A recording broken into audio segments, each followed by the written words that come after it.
Hi, this is Stephen Pearcy from Ratt, the Rat Bastard. You're listening and watching Laughing Monkey. Stephen, thanks for being on the show today. Pleasure, man. How's it going? Going pretty good. I know we're going to talk about some of your stuff. I know you have a new single out, but prior to that, I just want to talk a few things about you play guitar, and Yes. more and more, quite a bit. And I know earlier on, and if real quickly, it's gonna be a quick little piece here.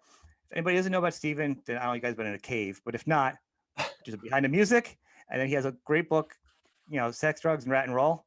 That'll bring it right up to where we are right now.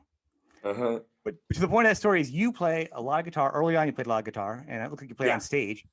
Yeah. Then in Rat, you kind of just did the singer thing, and then some of your solo stuff. I think only on your Stripped was when you were playing acoustic live. You don't really play a lot of live guitar, right? I did do half the set when Rat was a 4-piece for a moment. We didn't have a rhythm guitar player. I think it was 1990. No,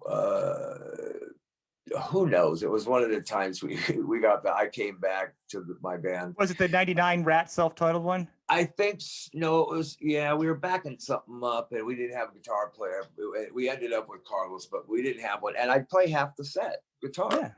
And people would go, whoa, but that's not my gig in Rat. My gig in Rat, day one, when somebody asked me, guitar player, can you sing for my band? Yeah. And I went, well, I'm a guitar player. And that happened to be the lead guitar player and the other lead guitar player, Chris Hager and Tommy Osakawa, which would have the guys in my first band, Crystal Pistol. So I went with my guitar. It's in the book, and I go, I want to play guitar. They go, we got a guitar player. It's Chris Hager right here. And we ended up going to Rough Cut and whatever, and good friend, and it was funny. So he'll be in that Backstage Pass thing, and it's all relevant because we go so far back. It's nutty, and it's like even like talking about Ed. It's just fucking crazy, and that's why the Backstage Pass is going to be so important. Is because there's so many musicians dropping right now, and you know what? Hey.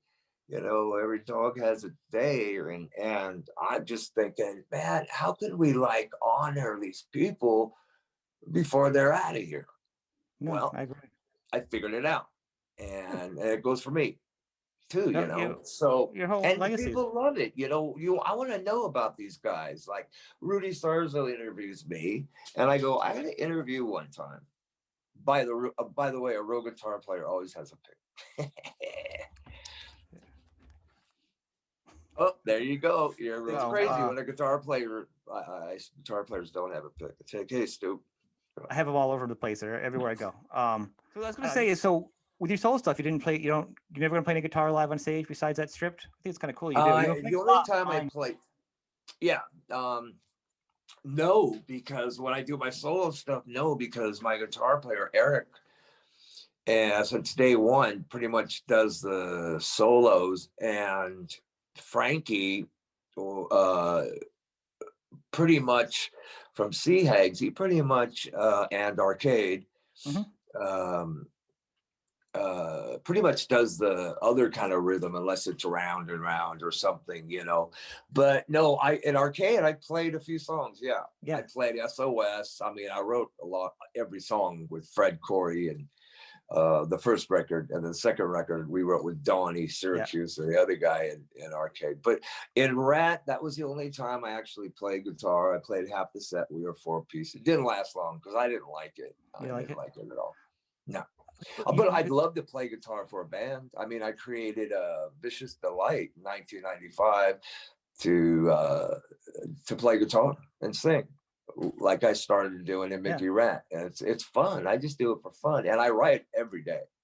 And it didn't have nothing to do with this virus. Before this, I know. I was writing and released View to a Thrill. Everything you've done, you've never stopped. You have literally, you were like the James Brown of songwriting, and I mean, I've lists like here, like literally, there's been a year since it was '83. You've done like all the Rat albums, and then. One of my favorite albums you did. Then you had some co-writing, and you had and I had on. We're talking about it. Your Detonator album. When I was talking to Desmond Child, I said, "There's two." Right on. We had a great talk. Desmond is such a salt of the earth guy. So Yeah. so we were talking about bands, and we were talking about like albums he co-wrote that didn't get props. And he had a couple. I'm gonna say my 2 albums I think he worked on were the Scorpions one and yours. Like, Right. blew me away.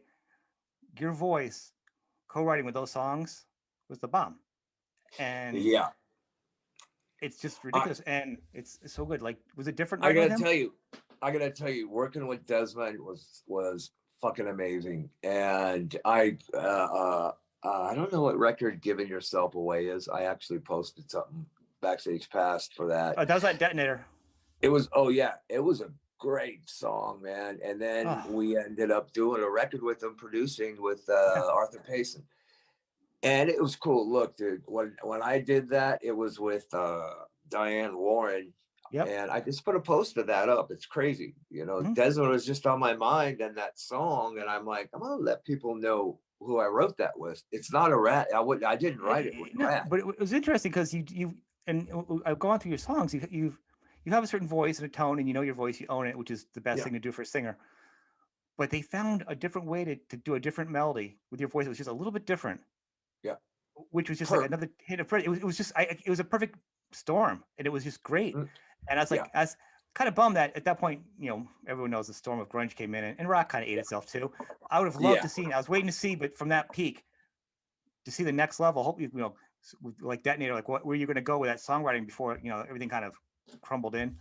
Because you know, it was so good. It was perfect for your voice. It was good. You know. Yeah, I'll tell you what. We have a lot of songs, and I think I'm going to instigate putting together, because there's so many bootlegs out there. But the bootleggers, they got to know that I have the biggest bootleg collection of Ratt. How do you have control over all that? I mean, like most bands. I mean, you've put out like Mickey Ratt. I ask, hey, look, push comes to shove, and I see something out, I'll buy it, or I'll tell them to give it to me, and whatever. If you want to bootleg it, if you're somewhere else like Korea, I can't help you. But somebody actually sent me something once. It was a 5 CD of unreleased Ratt music and stuff, and I'm thinking, how did you get this, dude? Somebody in the studio took some of our shit, and it just got lost somewhere, or Robin dropped it somewhere. Yeah, right. It got lost. A tape of the song, and there's a song actually called "Reach for the Sky," which I want to re-release. So I'm going to instigate doing a Ratt record with unreleased songs. There's actually enough, 10. Which is good, because I mean, you've got so many good songs. I know you did Collage, the same thing. And even when Ratt stopped, you were writing. You've always written. Like I said, you did Arcade. You did Arcade 2, A2, which was really kind of cool. It had felt even more like Aerosmith, bluesy, rocky feel. Doesn't sound like Aerosmith, but it has that swagger to it. Sure. You did Vicious Delight, which was a little bit different. Well, and then you did Vertex, was kind of a Now, oh man, Vertex, shit, man. Let me tell you something. I like that record. It was really weird how Al Pitrelli, and he's so fucking good. He's good, isn't he? He's ridiculous. It came to be that project. This Japanese drummer kid, Hiro Kiritani, wanted a project to do a band, and they specifically picked me to sing. And they're in Japan conjuring this up, and Al Pitrelli on guitar, and go to A&M, the A room, for as long as we wanted, with as much gear as we wanted, and get on the bus at the end of the day when the record comes up, mega promotion, one huge video, and go open for Manowar in small clubs. And it didn't work. And then the band just, but Al Pitrelli, well, we wrote that, me and Al Pitrelli, man, I got to tell you, we tried so many things in the studio. That one song, there's a One Like the Sun. He's like banging on the keyboards with a drumstick. I mean, and I'm singing through a big tube with a mic on the end. We tried everything just to fuck around, It feels like a fun experimental. But it had to be heavy. But it had to be It had to be industrial. That's what the kid wanted. Yeah, it looked like it was fun. That was kind of my question, how fun it was for you, because clearly, like I said, you're always doing stuff like Vicious Delight and Arcade were kind of still in the rock vein, But Vertex, I mean, if you look like you're having fun in the video, it feels like it was like a fun, creative blast to just kind of do something different. You know, Why not? Why not? no, You know, there's no reason why not. It's a good idea. It's fun. yeah, I can't play rap music for the rest of my life, you know, or during my life because, you know, I from the early day when I started playing guitar, I started writing songs. It's that crazy, and I just developed, and hung out with people who play guitar. You know, eventually Robin and Chris and all these guys taught me, and then I taught myself. And then I don't know, all of a sudden I'm the singer, dude. So I'm just gonna go with that guy and then do my own thing because the solo record's done. Yeah, the solo record's done. Yeah. And the sixth one, we're ready to go, you know. When's it coming out? It'll come out this year. Okay, cool. And the big single right now is Girls on Film. And they want my manager wants to put it out on the Legacy record. And so we'll see what happens. I mean, the story behind it's crazy. I love that band. I do too. I do too. When I read your book, I was like, I love Duran Duran too. I think it's a perfect meld of like poppy.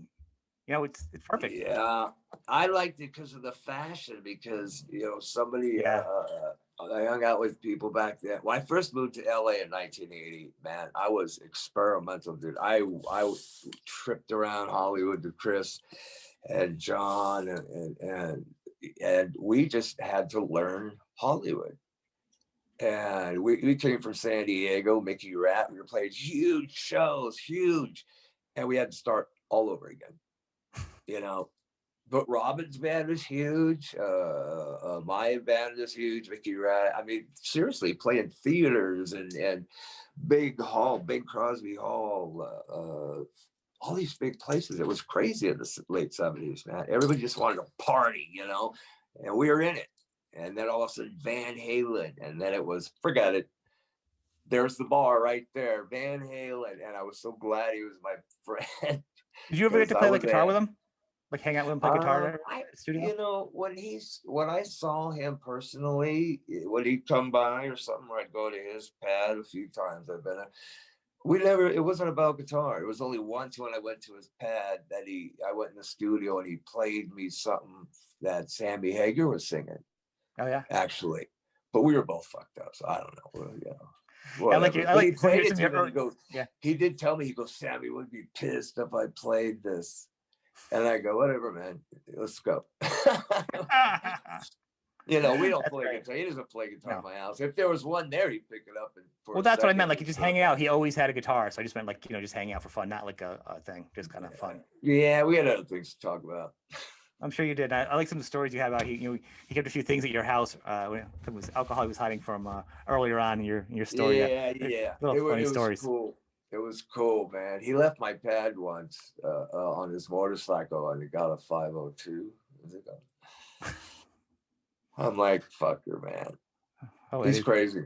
It was crazy. It was so much fun, man. I got stories for days. But anyway, I'll say, when we started working on those songs, we were in Hawaii, I believe, on our way to Japan, and Juan had a recording studio with us, like a decent kind of, you know, in Iraq. Yeah. And we parked in Hawaii, and that's where a few of those songs came out. But it was incredible. That record is from Cellar. Cellar was like, let's get the fuck out of here and play our shit.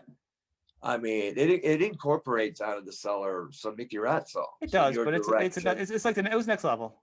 Yeah, and it's stuff that, you know, we've been wanting to play and jam, and we were playing other songs, Ratt, besides what was on Cellar.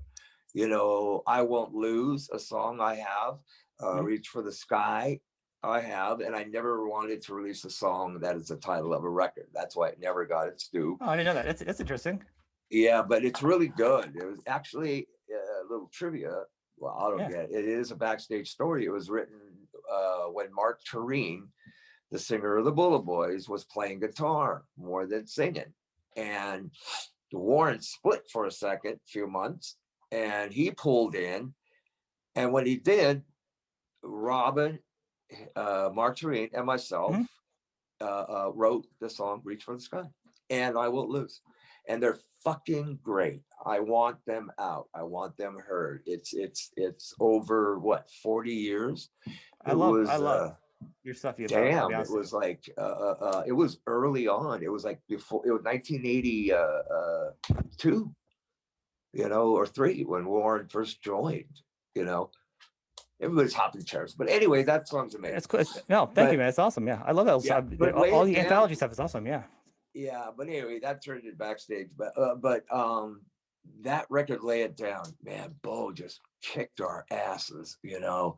I mean, really, we were crazy in the studio for a while, but when it came to him saying, yeah, you know, nobody complained. Everybody, including myself, got to work. I'd do things over and over and over and over, and he'd go, try this, and I would. He's a producer, right? I've always dug writing with people, and that's where you get different shit. I can write with anybody now. But it's good the band did it too, though, because you had a huge album. The first one was so huge. You needed to come back with something really strong, and that was a strong album to follow up with. You know? Yeah, there's some cool shit gonna happen. But yeah, man, and to Lay It Down, man, I gotta tell you, that was a great record.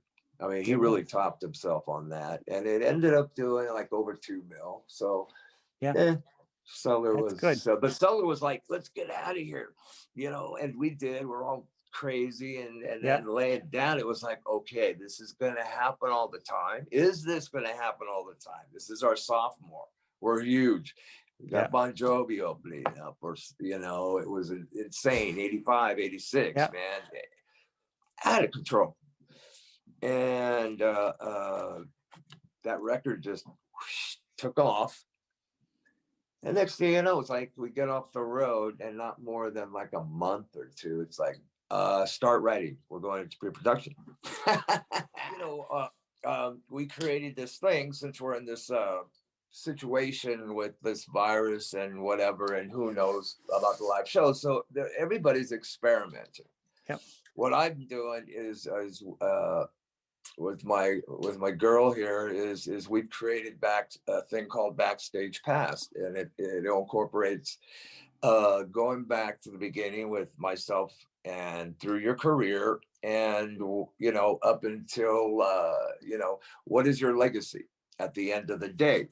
You'll be you know, interviews, you know, live jamming with special guests, and the first thing's coming out. We start filming on the 23rd. And it'll go back to my history, Mickey Ratt, all the way through the Ratt years, with live footage going back, stuff nobody has ever seen. And that's the whole premise of it. We've been working on it for quite a while, and it's going to be a program that's going to show somebody probably every week, once a week, special guests. And it's way cool. That's all I can say. Just go to officialstevenpearcy.com, and all the info will be there. Is that, I was going to say, what platform is going on? Is it going to be on web or access? Like it'll be streamed on a network. On a program, okay. Yeah, stream network, but it's a huge network, over 100 million. So we're happy. We're happy. That's awesome. With that. Very cool. All right. I mean, just go to theratpack.com, go to officialstevenpearcy.com, where you will soon see Backstage, Stephen Pearcy's BackstagePass.com. Yeah.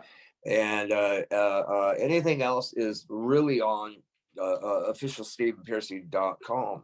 And there's all kinds of fun stuff in there. There's a lot of stuff on the site. It's really good. And your video too. The new Girls on Film videos on there too. Yeah, you know, I had to do that because it was just crazy. I mean, look, my guitar player, Eric, the fucking guy, I think I mentioned it. He's way creative. He just sends me songs, and I just immediately write lyrics and figure out an arrangement. It's like clockwork. It's the weirdest thing. And we could be recording, and I'll stop them and say, no, we're gonna play this now. Trash that song. So I mean, I move fast. I mean, I'm like, my girl can't fucking handle it, but she keeps up. She keeps up because it's Backstage Pass. She's the brains, and I'm the whatever. But anyway, So official StevePearcy.com, and there's going to be soon that program, and it's going to be a stream show. It's on a network, and we're way excited. And the first show is going to be my legacy, and from there it will go. I'll be auditioning. I mean, not auditioning. I'll be interviewing and jamming with guests and backstage past the story and lives of as many rock musicians as I can. And give them respect. And the whole deal with it is, what is your legacy? Because put it this way, Daryl Hall isn't inviting fucking Rob Alford over to hang out and jam. He might after hearing this. Why not? It's like somebody's got to do it. So I'll start out with this unplugged, trip, and then turn it into metal maybe in a second, and all hell breaks loose. There's a lot you can do with this. This is a great idea. Yeah, well, it's already on the burner. The heavy metal show has nothing to do with that metal show, believe me, with all due respect. But yeah, it's going to be crazy. I mean, and that's what really brought it up to my attention, is like, what, Daryl Hall, man, he doesn't even invite a Ratt in there or something, or invite a Motley guy in there. Invite Vince, motherfucker. But anyway, all is good. It's all good. All is good. But you're the best. Me and my girl Christy Adair just kicking some butt, man. It's going to be great. It's awesome, man. You have a good time. Thank you, brother. All right, good evening and welcome to the Laughing Monkey Music Show. Steven, welcome back to the show, man. How are you? Good to be back for more. I'm doing good. It's a little bit since I've seen you, and I know how much you write songs. So you've probably written like 3 soul albums since the last time I've talked to you. You're such a prolific songwriter. I got to tell you, it's the other day I was like going through songs that I've written that I really haven't put words to, because if I start on something, I'll kind of give it a title just so I can remember the music. Yeah. And I'm looking through this going, holy shit, the solo record's put away, ready to record. We're just waiting for the go to, I'm gonna license it to. And I found all these songs with just me on, playing guitar and stuff. And I just said, I've never really released a record with me just playing all the guitar, all the solos, all the same Top Fuel Records process. We have a studio. My bass player is the engineer, co-produces with me, and nobody else. I just want me to go in there, get a drummer in there, and just have at it. So I put together over a dozen song ideas. And the thing is, I actually called my bass player, Jerry, and said, hey, we've got to start working on some stuff, because the music I'm actually talking about, it's like the Ratt EP. They're like notes. I mean, one of these songs, believe it or not, could be construed as a Metallica tune. I mean, they're just heavy EP kind of songs sounding. You Got It, Tell the World, Cheater. They're in that vein. So I think that stuff is really chunky, because I know you have if you look at on anybody's following, you have the Mickey Ratt anthology. Yeah, that's like everywhere. I love the version of Round and Round. It's fatter, it's chunkier. The guitar on that is actually heavier, I think, than the produced one that you guys did as a single. Yeah, and I love that one. I love both. I like the chunky one, man. Yeah, I agree. And it's like I've worked with so many people. And then I finally stopped saying, I've re-recorded with George Lynch, some stuff, Tracy Guns, besides the originals with the Warren. And even before that, with Chris Hager, who was the lead guitar player in Mickey Ratt, I can literally throw up a version of, let's say, Sweet Cheater. And I'm going to do it. I'm going to put it on the website. That'd be fun. Who do you like better? Of course, DeMartini, but it'll have DeMartini, Chris Hager, George Lynch, this guy, that guy, and so take a vote. Who sounds Which version? That'd be kind of fun. Yeah. I think it'd be fun. Yeah, I like that. Well, you've done a lot of versions of stuff that are out there too. So, I mean, you've redone them, and like I went through some of your albums. I mean, the progression of sounds you've gone through too of each album. Yeah, you know what I really liked? I did this re-recording of Round and Round for a band called the Tories. And their version was kind of like acoustic kind of a thing. And they asked me if I'd sing backups, and I go, sure. I liked their rendition so much. I actually, when I did Stripped, that record, I did their version. So I ended up with myself twice. I'll have to check that one out. You know, it's funny. You sing a lot of stuff. I mean, you're not against singing. I mean, you'll do covers. You started out doing covers. You're a singer. You know, hell, you've even done Grim Got Run Over by a Reindeer. Oh God, yeah, the Christmas. Yeah, that's, you know, it's funny. It's a song. Like, if you can't, you know, I'm the firm believer of, you know, not trying anything just to do it. If you can try something that's out of your realm or whatever, I find it, you know, it's not even that bad though. It's not that bad though. I mean, it's not like it. I mean, I laughed. I thought it was pretty funny. I mean, you sound good in it. I mean, you sound fine. It's not bad. It's just, I did not expect to hear that from you. I was like, what? I know, it's crazy. So I stopped doing those things, but the re-recording, I've done pretty funny. You know, they just keep rehashing them, and, you know, so it's, the buck stopped a bit ago from that, but it's all right. You got enough songs anyhow. So I got a couple things I want to talk about. Let's talk about your streaming event. The first thing, congratulations on it.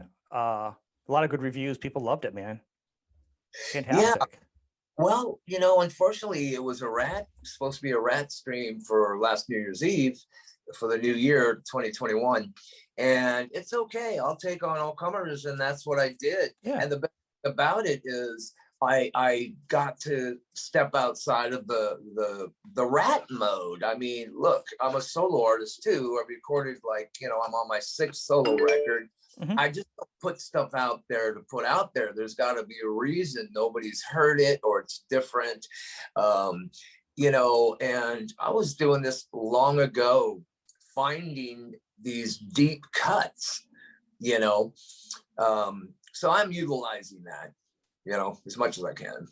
Well, I mean, you are the voice of Ratt, and you are a Ratt, and most, you know what I'm saying? You sing it, you do the Ratt songs, you do solo, it still sounds like Ratt. You know what I mean? Yeah. No one else can sing like you, so you are the voice of Ratt. So, well, the best thing about it was I do solo stuff, and that's the best about that stream gig. And it is a different. Ratt Bastards are a whole nother animal from, you know, obviously Ratt, and we don't have the, you know, Robin with us, and the band isn't the original members. You do what you can do, but for how long? You know, I don't want this band to become a cover band. If I had my way, the original guys would be in the studio, or we would be writing. And, you know, who knows, talking about bigger, better things, you know, the last lap, whatever you want to call it. Well, I mean, so you did the show.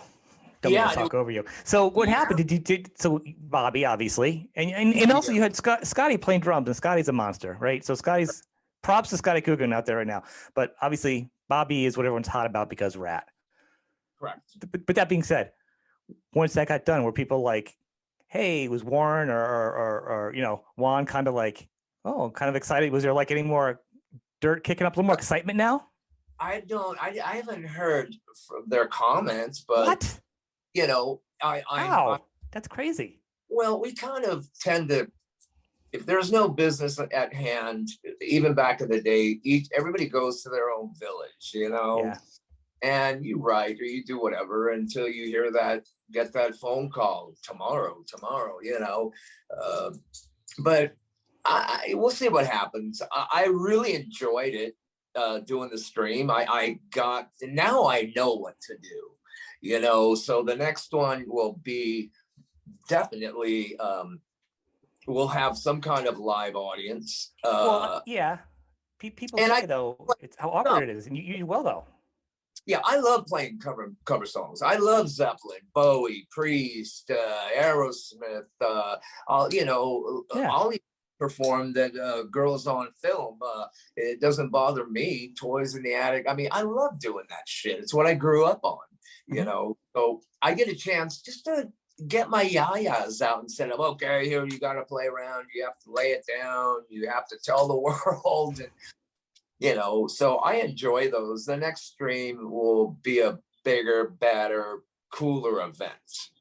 Well, but for your first one though, you really got a lot of kudos. I think a lot of good comments were you were working it like you were kind of coming into an audience. You were coming into a living room. You were looking at the right angle. You know, there's been a lot of streams have been kind of off the band. It feels like a band practice. It feels like you kind of came in guns blazing. And it's not me just saying it. It's the Sure. reviews. People just go out there and listen. It's you kind of locked in out of the gate. Yeah, we had a great response, and it was successful. So, like I'm saying, now I know what to do. Now I know how to deal with a better production, and using the same company. I don't know, because when you want to do bigger and better things, you will take it to the next level. But it was a great time, great response. That's the Rat Bastards, you put us in a corner and we'll come out punching, Well, the people lost their mind when you and Bobby got together. If anybody, two people are going to get together, you and Bobby of the band, with you guys are the holdouts, Yeah, well, so. never say never, and it's like I could call Warren, and if I don't hear from him, that's okay. That's how we were. And that's how I know, but you and Bobby though are like the Eagles got back together. You know what I'm saying? Yeah. The hell is over type of deal. That's different. You're correct, everybody. And we still talk all the time, I know, but it was crazy. Different. It was crazy. And hey, like I say never, and bygones be bygones. I don't hold grudges unless you really fucked me somewhere. But I mean, with a guy like that, it's like my brother, Yeah. You fight, and that's just the way it is. I mean, look, we were packed up for years in a bus, what I mean? So you get to know somebody very well. And now we're all a little bit older, grown up, more mature, and there's different ways of handling things. And first and foremost is, hey, are we cool?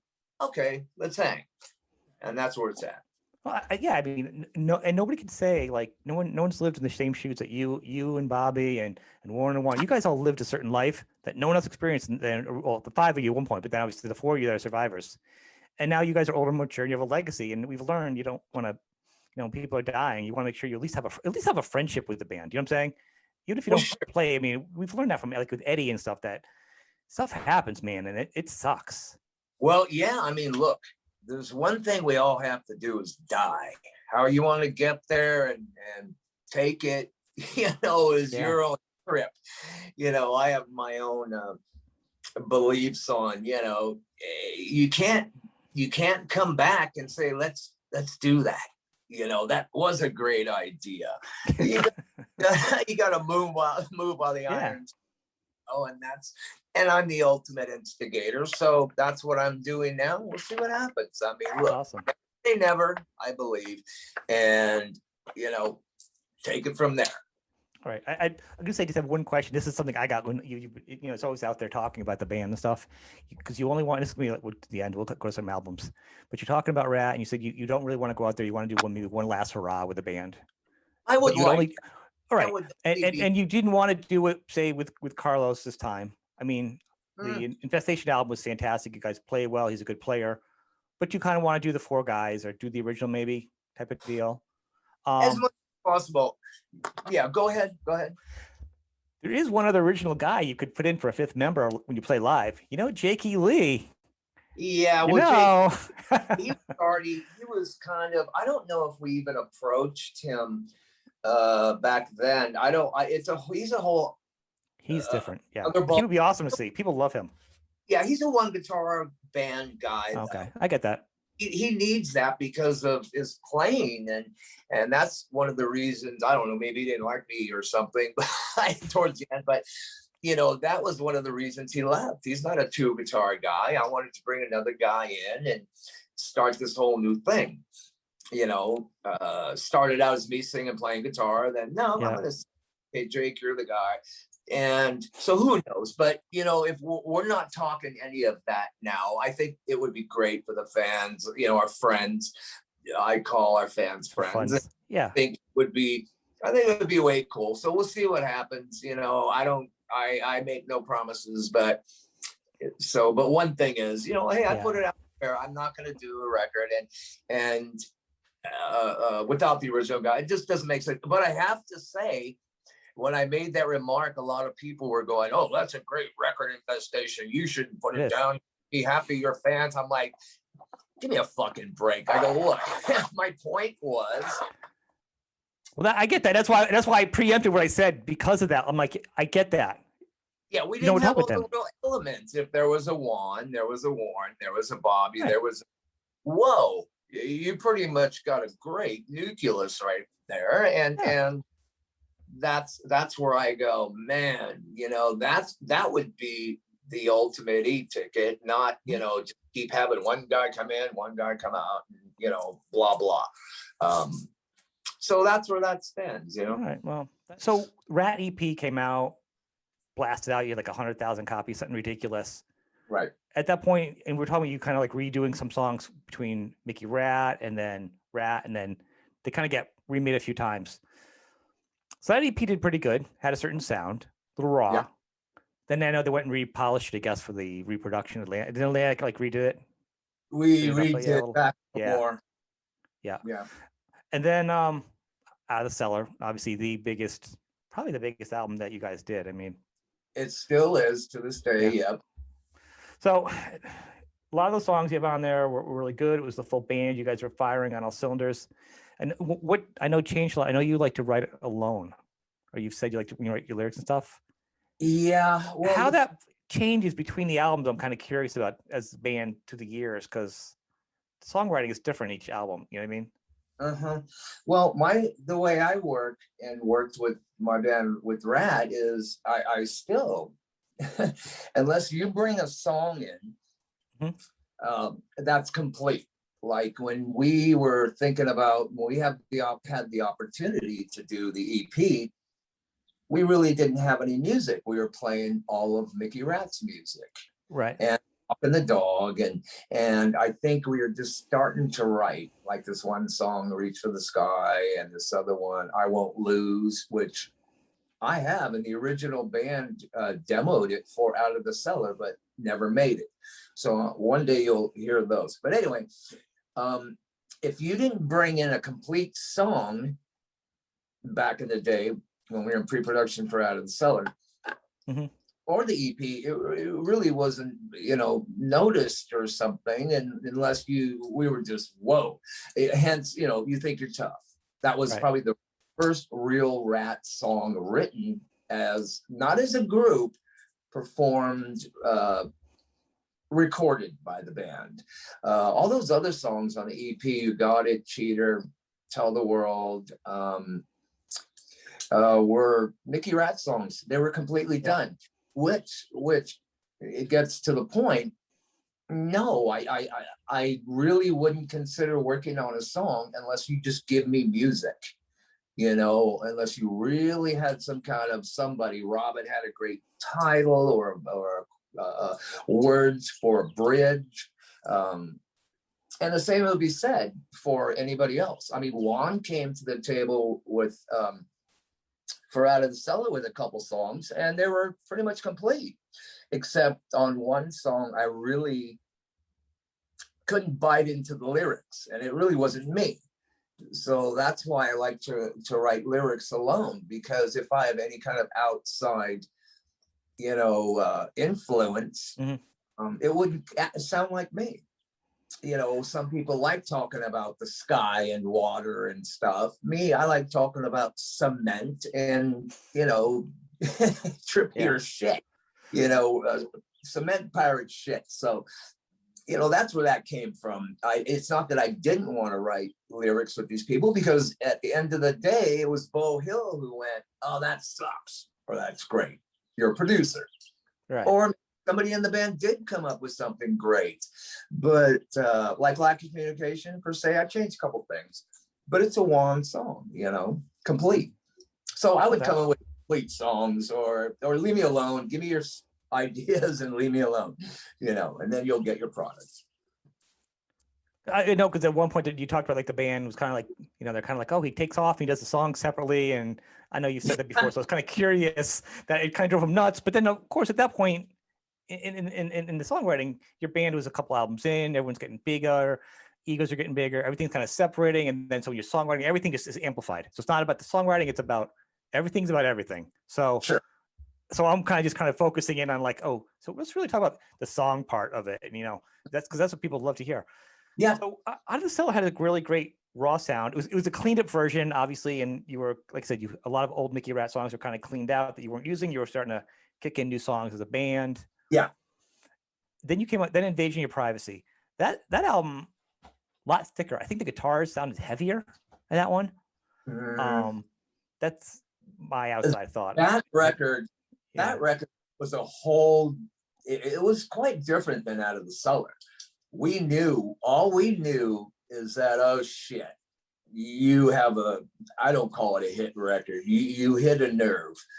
And I think Bo was thinking the same thing. You guys better write the best shit you've ever written. And that's what we attempted to do. And we did bring the notch up a few. So it was cool. I love Invasion. I think Invasion is a great record.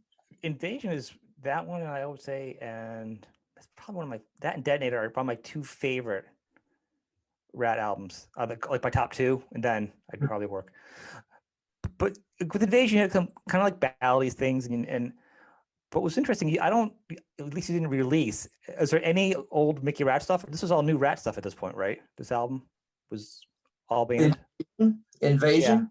Yeah. I think there might have been, I'd have to look, but there might have been a couple leftovers. Yeah, if I'm thinking about it now, it's quite possible. Yeah. Well, I haven't seen it. At least it's not released like publicly. I mean, I know you have like every bootleg of yourself ever released, you know, but I don't think I've ever seen these released. That's why I was asking, as far as these felt like they were a new animal itself. Yeah, the songs on Invasion. Yeah. You're in Love, Never Use Love, Lay It Down. Whoa. Stop right there. There you go. Never Use Love. Never Use Love is a Mickey Ratt song. I wrote that song complete. All done. Complete.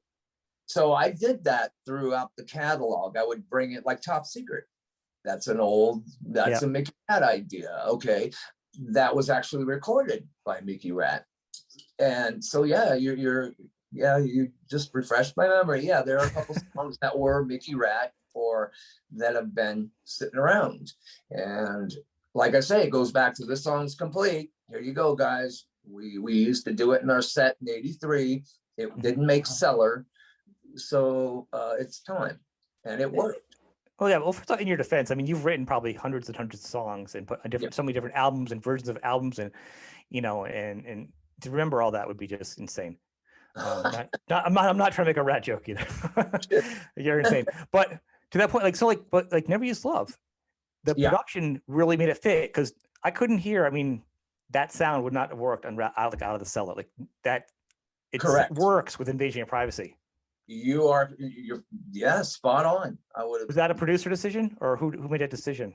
It is a producer decision. Yeah. Because once Bo figured us out, which he did, because see, Out of the Cellar was pretty much his first rodeo and our first rodeo doing a full length record.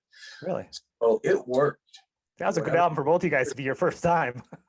Yeah. So whatever transpired in there, it worked. And Bo Hill wasn't about to miss a beat. And the label presidents weren't about to miss a beat.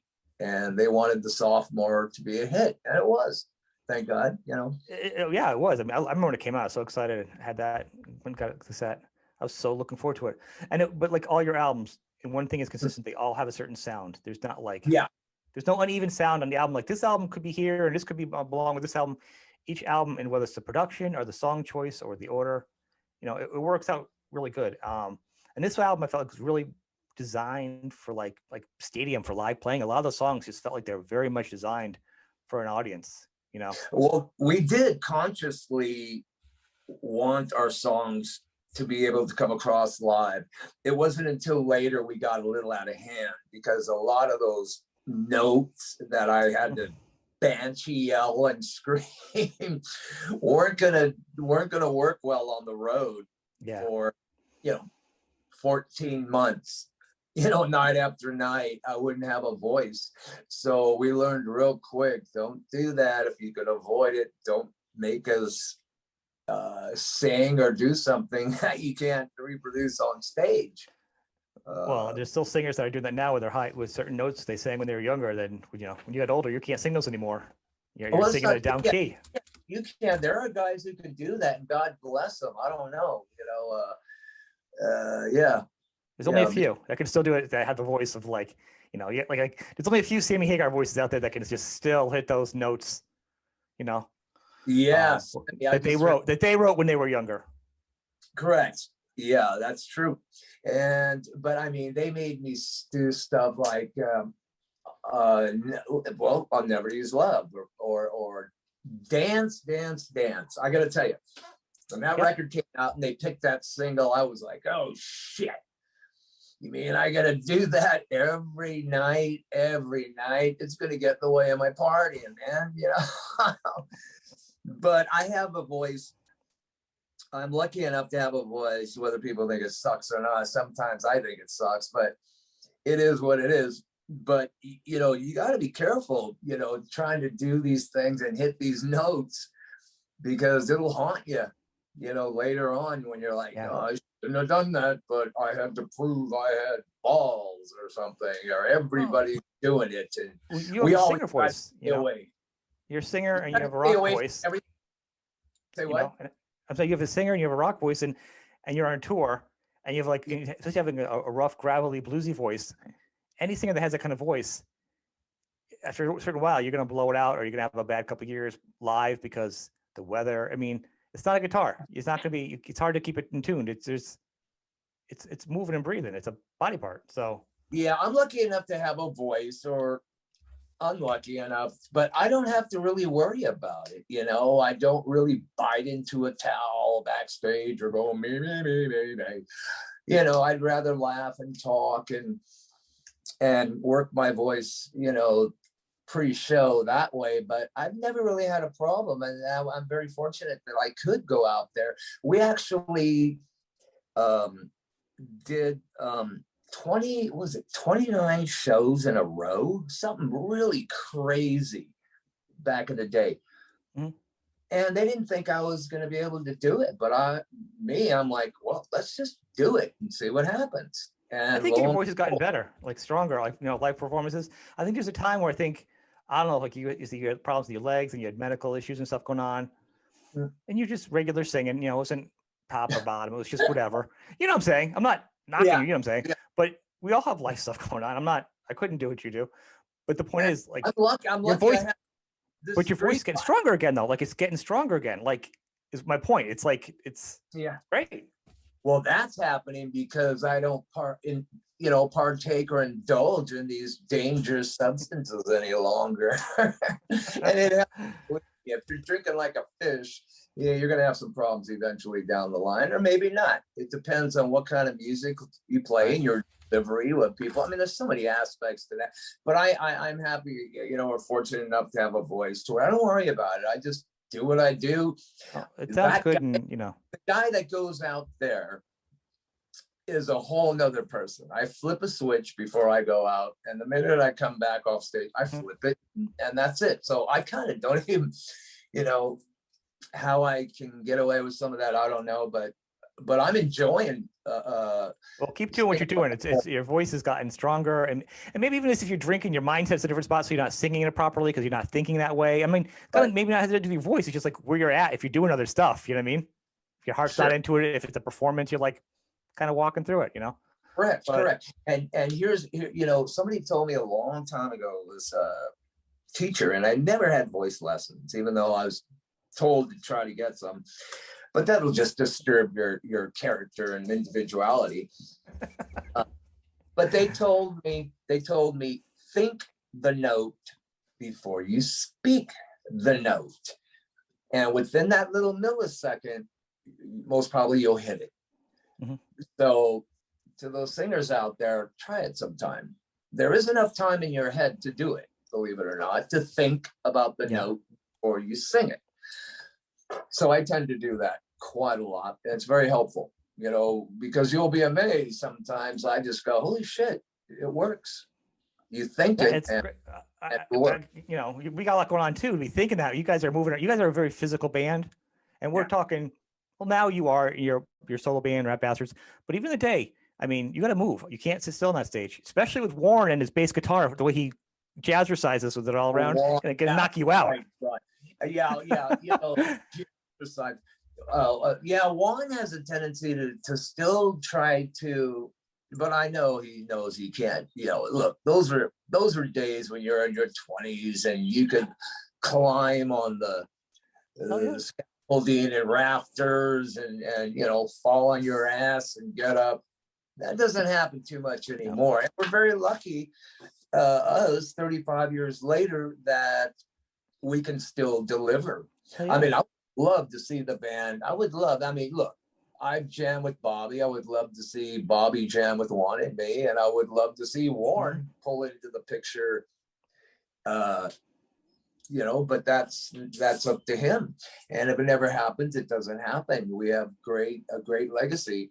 You do. It'd be a shame. But we'll see what happens. You know, I mean, I had a great time with Bobby out there. I mean, never missed a beat. It was like, that's our Bob, you know. But if there was a live audience and it was, you know, a bunch of thousands of people, it would have been a whole nother ball game. Yeah, that's when all hell breaks loose. I mean, it'd be nice if the four of you secretly get together one time and just play for fun as a band to kind of have some kind of closure. You know what I'm saying? Like, just no tapes, no recording, just as friends, as you started. Yeah. That would be that's how I think. Yeah, no one it's all recorded and didn't let you know. Well, you know what I'm saying.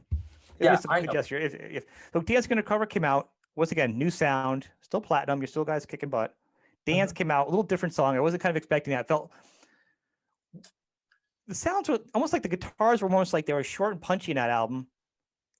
I don't know if was it the change so on purpose, because it felt like you guys were getting even a little heavier. Body Talk was like poppy, but then actually heavier. Yeah, you're talking Dancing, right? Yeah, Dancing Undercover, kind of that one right now. So, well, let me explain Dancing to you. Dancing was really a premeditated record. You know, we saw Invasion was more of a polished record. Yeah, it was for that year and that time and that episode, the Ratt lives. But when it came time to, oh shit, okay, we made the sophomore glitch. We made it out of that. Now, what are we going to do next? Robin and I, and most of us, even Warren, decided we wanted to go back to basics.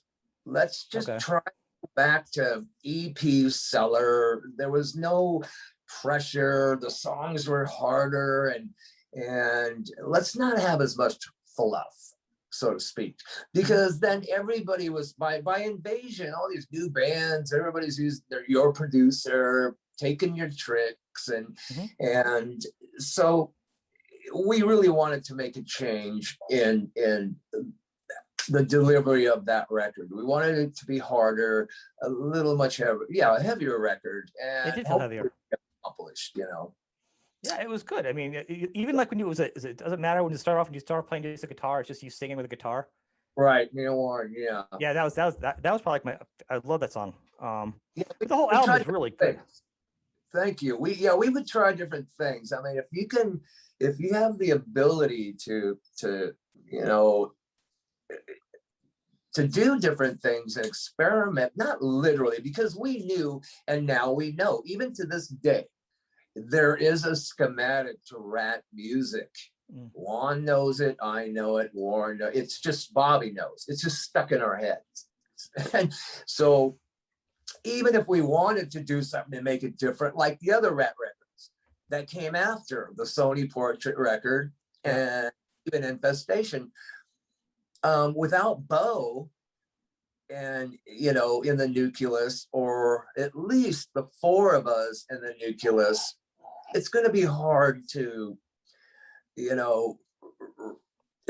would be very hard to put it together, get the real picture of what people expect and what Ratt really is, because you actually, you get where I'm going with that. I do. I think you do have a Ratt sound. You have there's a formula and there's a chemistry that you and the guys make and Bo makes, and that actually. So as we're going through, we're just going to do the Ratt stuff. We're halfway there. So that actually is perfect with Reach for the Sky. So I know Reach for the Sky, I think you tried without Bo. Yes. And Bo had to come back. Well, look at what's right in front of me. There you go. Perfect. Because I have the artwork. You've got to tell me, what the hell is that album cover? Well, I'll explain it to you. I've looked at that thing so many times in my life, and I'm like, I don't get it. Yeah, well, I've done pretty much the art direction for the band since day one, merch, everything. Mm-hmm. Actually, I had to explain that to somebody today. And with Reach, I was thinking, let's try something trippy. I mean, here's a little trivia. Dancing Undercover, the back of the record with the front of the record with the 5 guys was supposed to be the back. Yep. And the picture of the lips was supposed to be the front. Okay. I guess 3 guys out of 5 wanted their faces up there in the front. I didn't, so whatever, it doesn't bother me. I'm, just did the art direction and that's it. So the same be said for Reach. And what I wanted to do with Reach is create kind of a hypnosis level, like the guy who did the UFO records, Lights Out, that art. Yeah. So I was just trying to do that. So I told everybody, and the moon is actually not a golf ball. Okay. So I asked everybody to give me an idea of something visual that they would like, right? Mm-hmm. Like, think of something that's kind of trippy. This time I want to do something kind of really out there. So I did. And there's a couple things missing from the one that came out, the eventual cover. I got close. And Warren has it framed. Is that woman? She actually shows a tit. We had to cover her up because they wouldn't sell it. Right. The moon, Bobby wanted his golf ball in there because he was playing a lot of time. Yeah. Like, oh, that would be great. Make the moon a golf ball. Okay. It made it on some. And then I wanted the book to read, Reach for the Sky. So who knows what I was thinking, the plane, but it was just and by the way, another Backstage past trivia is how can I explain it to you? Yeah, the art on that record is really out there. I got close, but it didn't go. Well, the arms are tied up. I mean, I don't just like. Yeah, I mean, there's like a wicker chair and there's but the point goggles. Is I never really wanted to name an album if there was a song with the same title. Mm-hmm. Okay, hence I didn't. That song "Reach for the Sky" we wrote in 1983. Well, it ended up on being a title, never using a song. So a lot of these records were songs. Invasion of Your Privacy is a song title. We ended up being something else.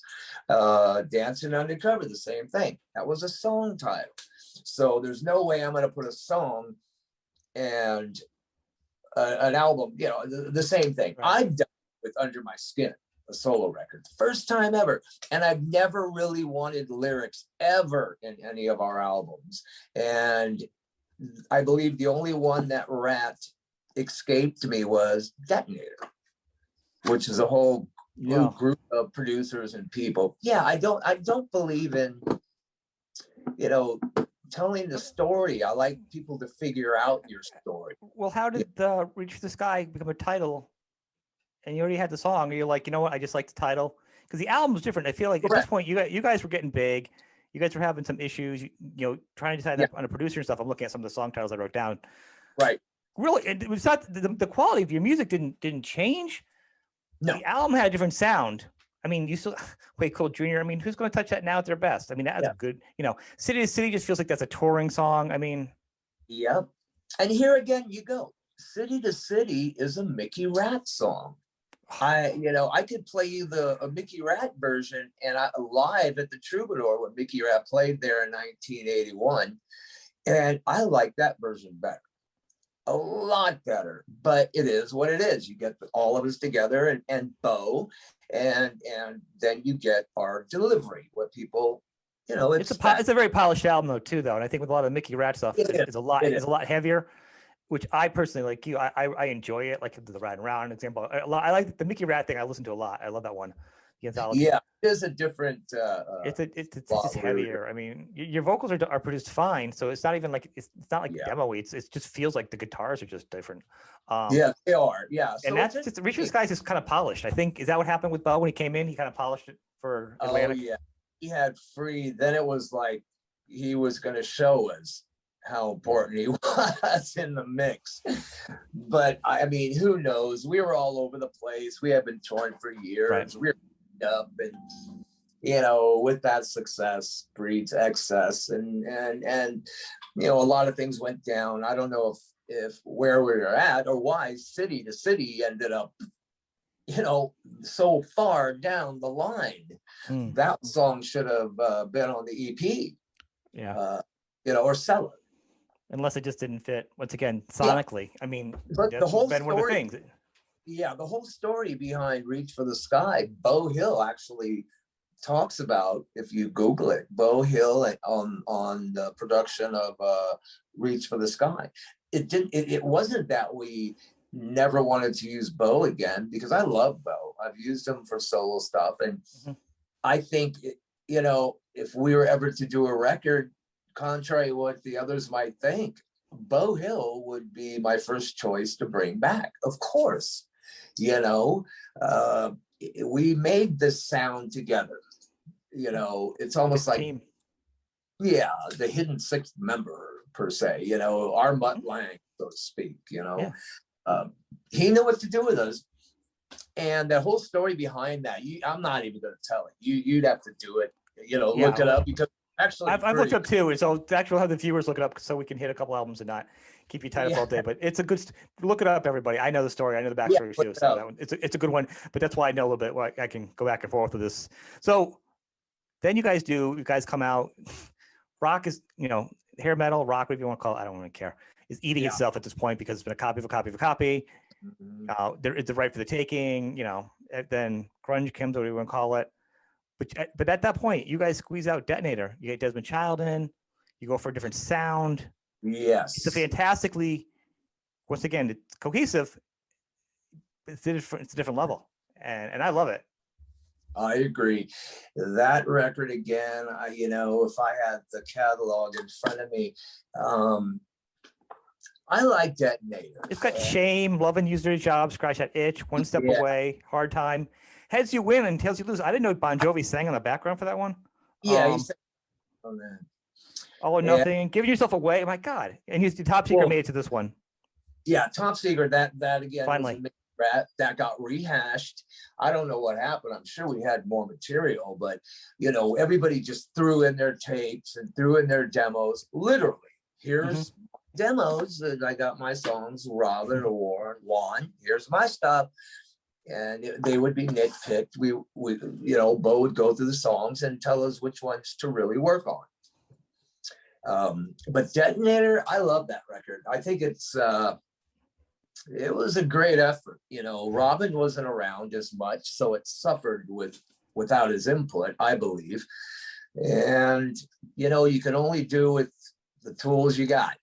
And I gotta be honest with you, from the outside, it didn't sound like you suffered at all. You guys, it really, like I said, it's one of my favorite albums. I mean, yeah, Robin's on there, but he really, he didn't have a hand in too much stuff, and that really bothered me. I'm sure it bothered him emotionally. Yeah.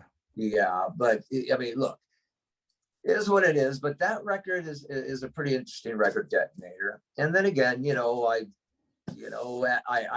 visualize what I hear, and that's how I come up with a concept for any kind of art direction. But your voice was used too on this one a little differently, Yeah, it was on Detonator, 100%. I would have loved to seen where you went from that, because then obviously. Held a handbasket after that. Well, where I went right after that is with Arcade. Yep. That's how my voice was stronger somehow. My voice was crazy for some reason when I did the first Arcade, and that was a great record. Yep. So it's not like I got, my voice really got damaged or hurt or anything. But it worked. It was good. I mean, we've talked about some of your soul stuff, and I just was what. And then Wait Cool. and then Way Cool. You know, we saw what everybody was doing. Everybody was doing the ballads around the dance era. We didn't want to do that, even though we did One Step Away and this other song Robin and I wrote. We got close. What I love about Detonator is giving yourself away with Diane Warren and Desmond Child. That is an experience. I took so much out of that. You know, when Claudner had us, even with that Ratt record with Without Bo, with Claudner, and he put his, you know, in with writing with all these people, I embraced those writing sessions and learned as much as I could from the people who were these crazy writers. Yeah. But I mean, having the opportunity to write with Desmond and Diane Warren on that song, it was fucking amazing. To this day, it's one of my best songs I think I've written with anybody. And sound, your voices. Once again, you know, and that shows you the song. You write a song to your voice. So, you know, and that's why there's certain songs that some people can't sing. The best singer in the world can't sing a certain song. Sure, you're right. There's songs for certain voices.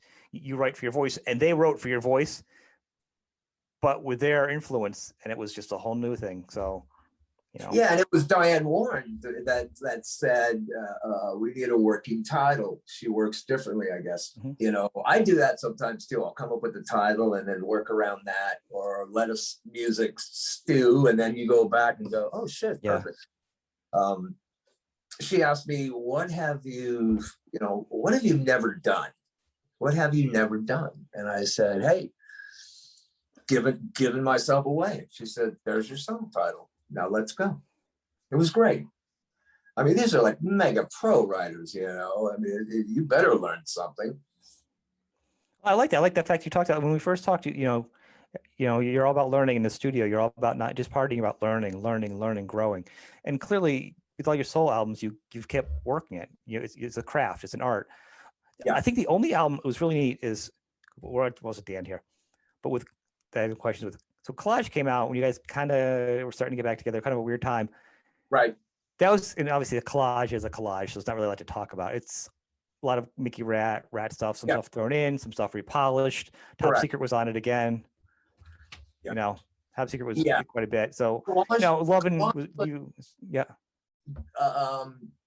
I didn't mean to interrupt you. Collage was a record to where we weren't doing anything. You know, I had done Arcade, I established my indie label, and then I was taking a look at our catalog at some point, and I was like, okay, we've got to kick this in the ass.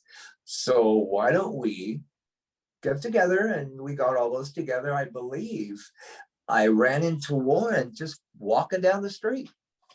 Boom, boom.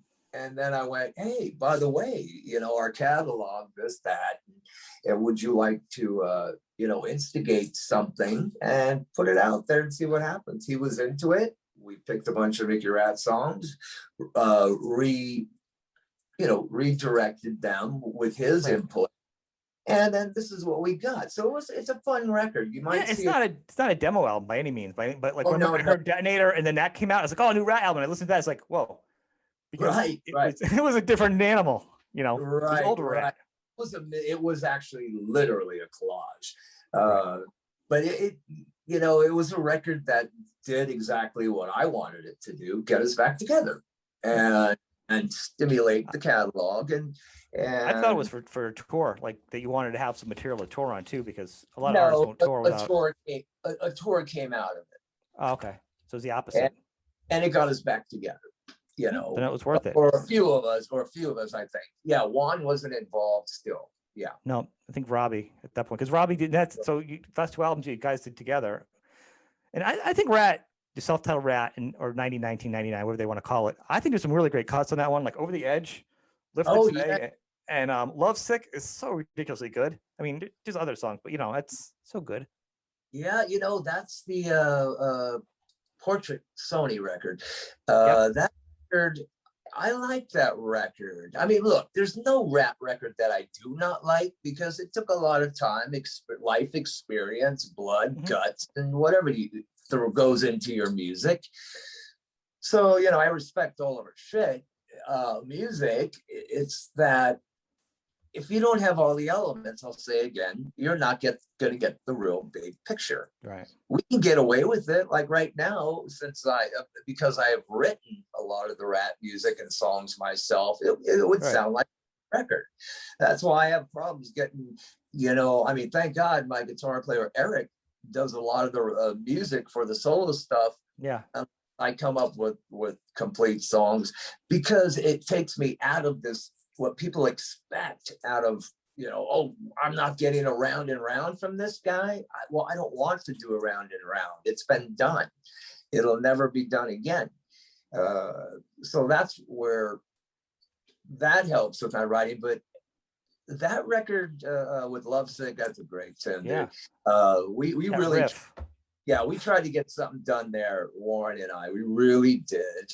And then you get the next one, Well, just say, I would say they Over the Edge was so good. Also, what was the album cover? Just one last on that album. Where did the album cover come from? What was that?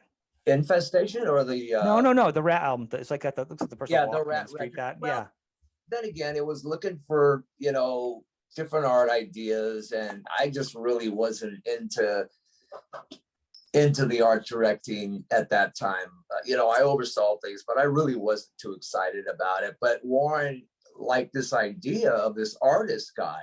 That picture is made by somebody engraving in wax or wood or something, and you make a print, and that's what you get. So whoever that artist is, he was really good. So I liked it.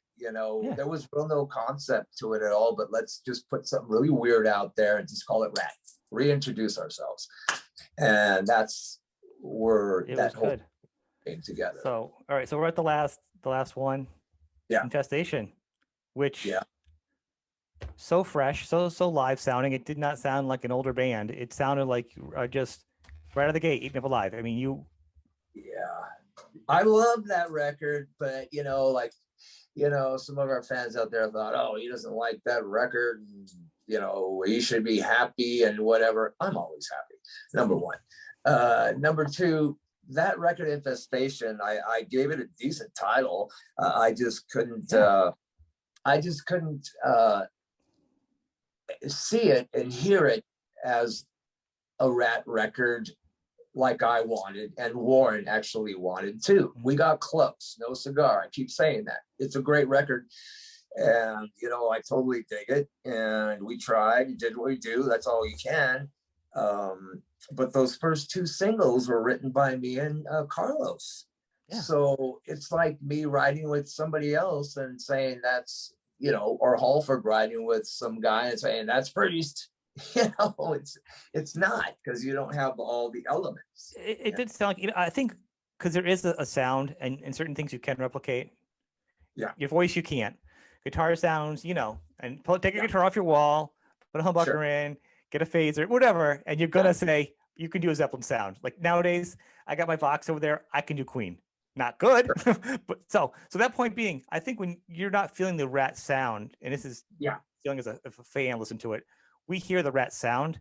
You're not feeling, you guys aren't feeling Robin, the emotional songwriting connection. Also, you're hearing that missing spot because you guys know in your mind that was a missing part of your puzzle. Correct. On the outsiders, people are not hearing that same thing. I can tell you right now. It sounds like a Ratt record. I know. And that's because, most important, I mean, my voice, I'm not taking all credit for everything, but I mean, look, I can't get away from that, and nor do I want to. It's just hard to get my other stuff across, solo stuff across, without people going, is that Ratt? Is that a new Ratt song? But that's all cool. I have my own identification, but it doesn't help on the other side of the coin, so to speak. But that record, like I say, the first two singles, I love Eat Me Up Alive. That's a great song. I actually want to do it live with the solo band, and maybe Ratt if we get there. But it's some good stuff. A Little Too Much. I love A Little Too Much. I think it's my favorite song off that one. Yeah. And, talk about rewriting lyrics. We had all of us living in this compound at the time where the studio was at. We decided, well, get us out of LA, get us away from the comfort zone. And maybe we could, But little did the producer know that we were still doing what we did, no matter what state or city you put us in, right? So anyway, I'd rewrite the lyrics every morning. If I go sing, I'd go, hang on, let me go through the songs again. What are we doing today? Okay. And then I would sit there, and on that record in particular, I rewrote the lyrics every day up until the point I sang. It was crazy, but it came out pretty decent. It's a good album. You should be proud of it. And it sounds like Ratt. I think, like I said, on the inside, I think there's an emotional songwriting thing that you guys hear different than the rest of us. Oh, yes. The song Scatter, why are they still doing Japan only releases on stuff? What is up with that? Everything is on the internet now. Why would even just, and what, Japan's more important than the other markets? I know, Isn't that crazy? Know. Anytime you did a release in Japan in particular, you would have to give them a song or two that was never released in the US. And that was just the norm. Right. Well, that was the 80s, and you could get imports. It was kind of fun. It was a special thing. I remember going to the record store. So I get that. But nowadays, it's all digital, where you can't download that half of the earth. It's crazy. Yeah, you're right. You're correct. They got that was mandatory, and it was actually its own agreement contract when you did a record, released it. And Europe did the same thing. Canada, no. I mean, some other labels in other countries, whether it's the same label, they have different rules. Cool. Whole different take. This has been awesome. You shared a lot of stuff. So let's end on what's going on with your Backstage Pass, your streaming. Yeah, sure. Well, first, we've been working very hard on with ASY TV, and a buddy of ours there, and to release our first production, Backstage Pass production, and it's a rockumentary on me, and it's crazy. We're calling it Nothing to Lose, and it literally is stories about Mickey Ratt, how I started Ratt. I literally go to the old house where Mickey Ratt was created, and I got in, and really? We were fortunate enough for them to be home. My family hasn't lived in there in ages, but same place. And I take you to a trip from here to there, interview a lot of people involved, band members at the time, associates, crew. It's going to be amazing, and so that rockumentary. Is that where some of your stuff's coming from on your Instagram, like some of your artwork and stuff? Yeah. Are you digging up stuff for your archives to be like old artwork? Right. I have like hundreds of, just thousands of photos nobody has from day one. I knew then that it would be needed in the future, whether I was around to take care of or somebody else. So it's nothing. It just didn't happen overnight, this Backstage Pass. I've been thinking about this for years and years, and how to, I'm getting into more visual art stuff now with shows and producing and that kind of stuff, writing, more film stuff we're into.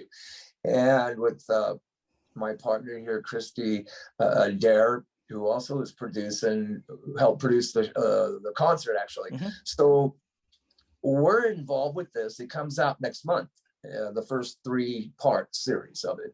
And it's going to be interesting because nobody's ever done that on Ratt, on me, let alone Ratt.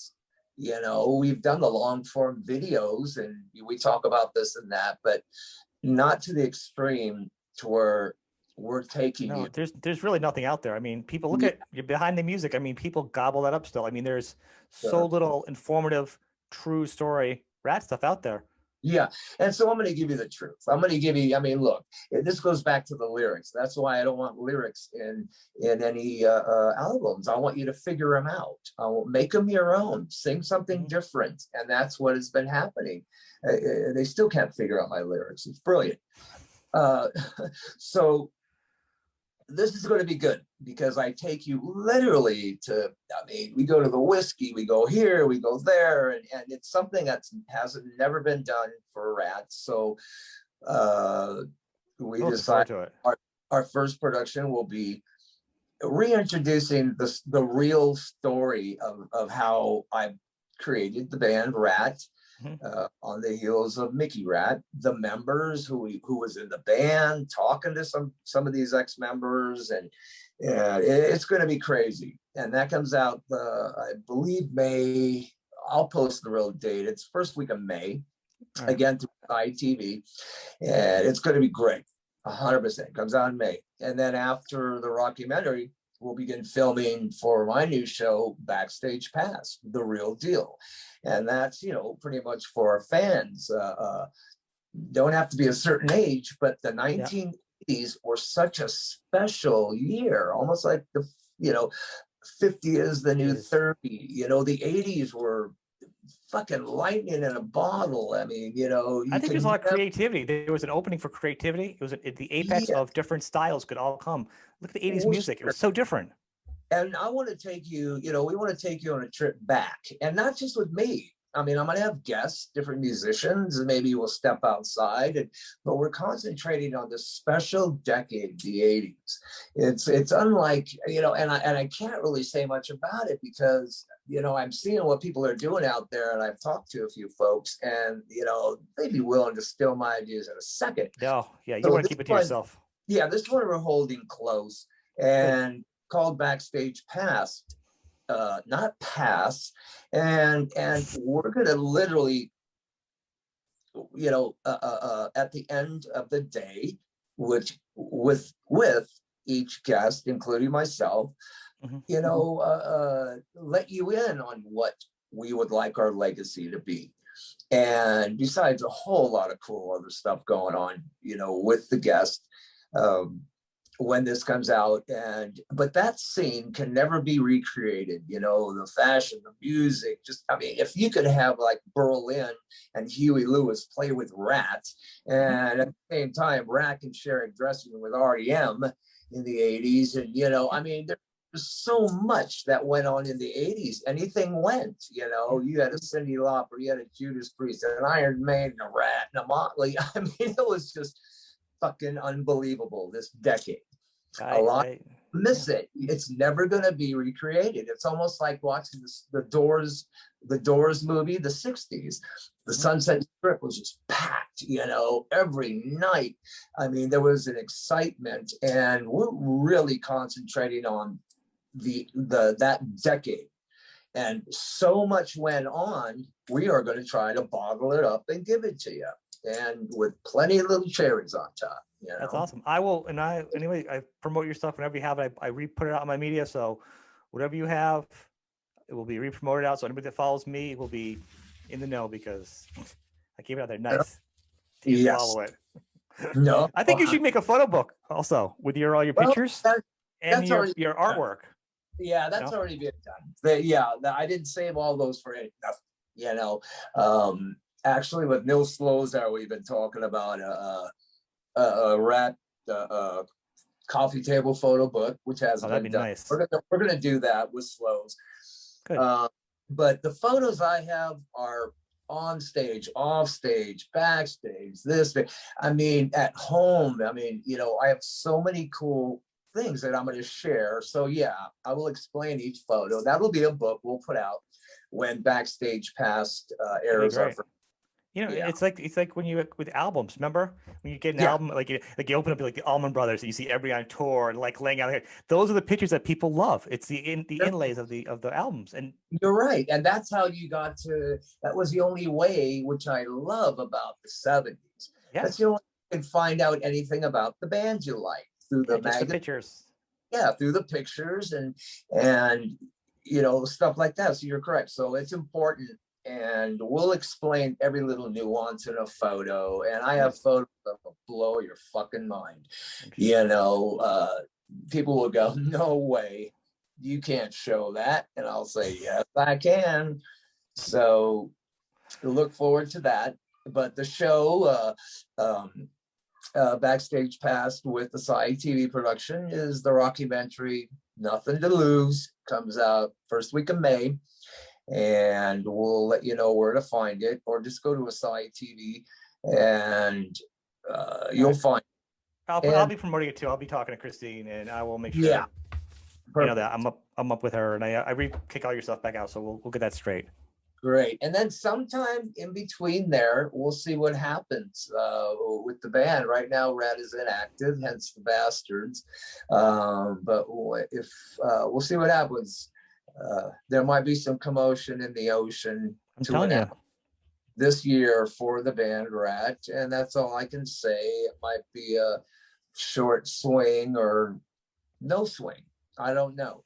But everybody just go to the websites, official StephenPearcy.com, or all of our little websites out there, and we'll have news. Awesome. I want to thank you, man, for being on the show. It's been a pleasure as usual. Thank you.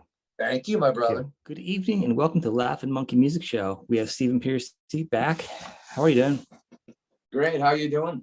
Doing good. Today we are promoting Nothing to Lose, and we got a couple things to talk about. I saw it already. It's great. It's fantastic. It follows along, and it actually is a nice filler for reading the book a few years ago. So it's a nice companion piece. Very, very fun. But thank you. Even before we start all of that, delving into that, let's talk a little bit. Always the hot question of the update of the Ratt reunion. Probably first. What's going on?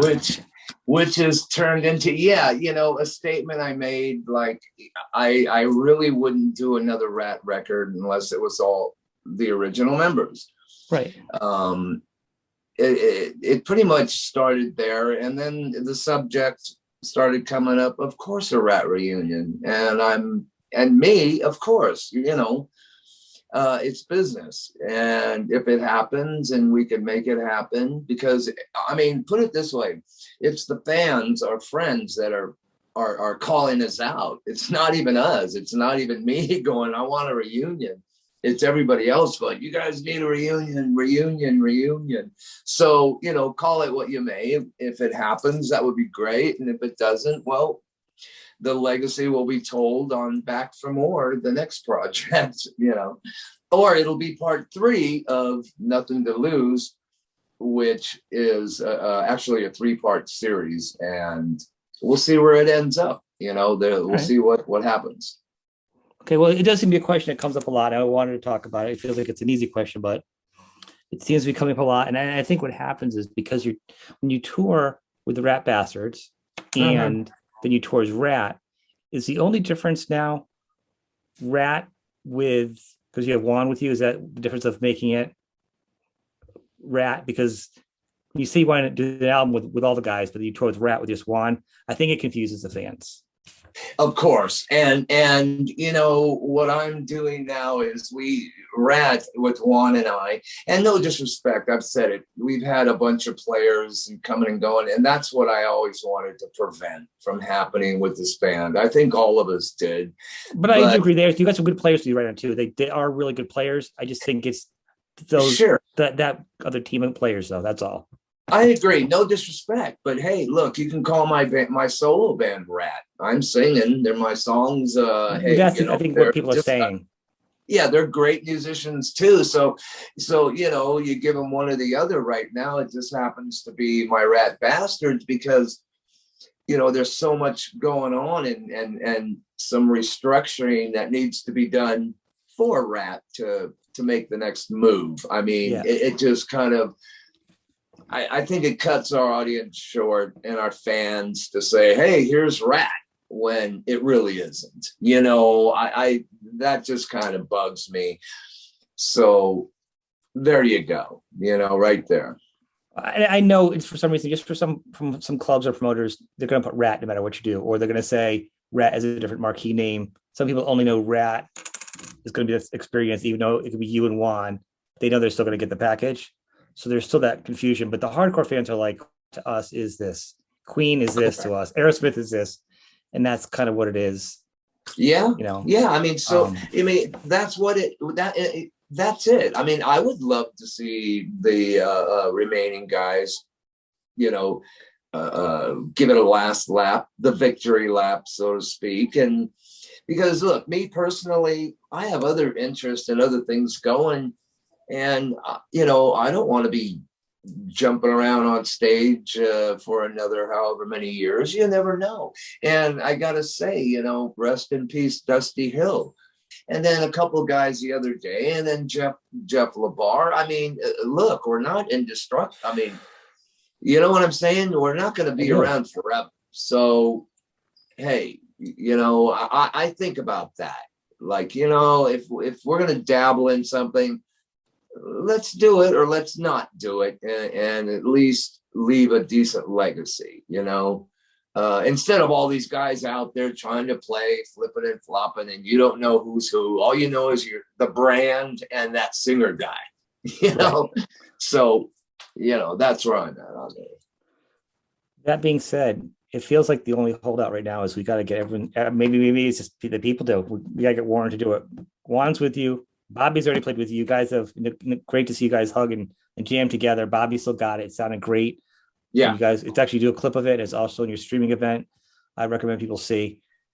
So really, the only person who hasn't done it is Warren right now. So yeah, you know, it's up to the guy. I mean, look, we're trying to get a rapport going here. We'll see what happens. But something like this, you know, we've been around like 37 years, and you got to start thinking about how long do you really want to do this? How long can you do it? It's sound good. Yeah, you know, and then and then where we come from, the 80s genre is a brilliant decade. And I think people are grasping at that, and it's good to want to relive. But me personally, I just don't want to give them the bullshit, you know, no disrespect to anybody, because they're great players, like you say.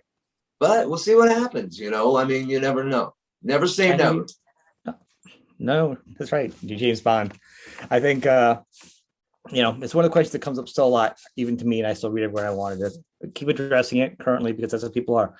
So that being said, the biggest thing that surprised me in your special was the talk of cancer. Stephen, how are you? What's going on, man? Let's talk about that. Yeah, you know, when I found out, and everything's kind of copacetic now, I'm on a ritual and monitoring things, and right there again, you know, do I really want to put myself through all this stuff with, you know, you taking care of your health and the broken bones and knees, staph infection?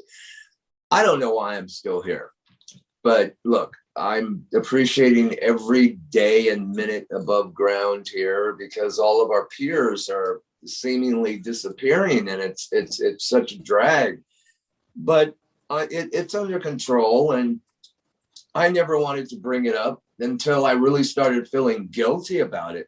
Like, you know, how I found out is just through a blood test. I had, you know, a hepatitis. Well, then getting another checkup, I found out, by the way, you've got a bit of cancer thing going there. We got to get in there. Then your whole world changes, you know? Yeah. So I didn't feel like it needed to be out there until I started feeling guilty. Like, wow, man, you know, I could help some people, you know, get blood tests, you know, take care of yourself, you know. Help one person, that's it. You know what I mean? If you help one person that saves their life, it's worth it. Yeah, I mean, you know, get a blood test, find out if you have hepatitis. You have hepatitis. Hopefully it doesn't turn into a cancerous thing, because it easily can. And now I'm, you know, the advocate of, hey, take care of yourself. You know, I don't need to, you know, get all of this, you know what I mean? It's a little personal to me, but I felt it was time to share it. And, you know, I went on the road 9 days after surgery, not even knowing the outcome of my surgery, removing the cancer and stuff. So that was pretty interesting. So, you know, if I'm devoted and into something, I'm into it. But then again, I have to start thinking about how long I want to be out here doing this. And, you know, you start thinking about other things, you know. Things, you know. I agree. I mean, you've got family, you've got, you know, the best thing in the world. And this is something you haven't said. I want to address it. What was really good is you're very downplayed. You didn't want to put it out there very personal. You don't want to cry about things. You want to kind of soldier on. But at this time it was going on, was you were also battling your knee issues.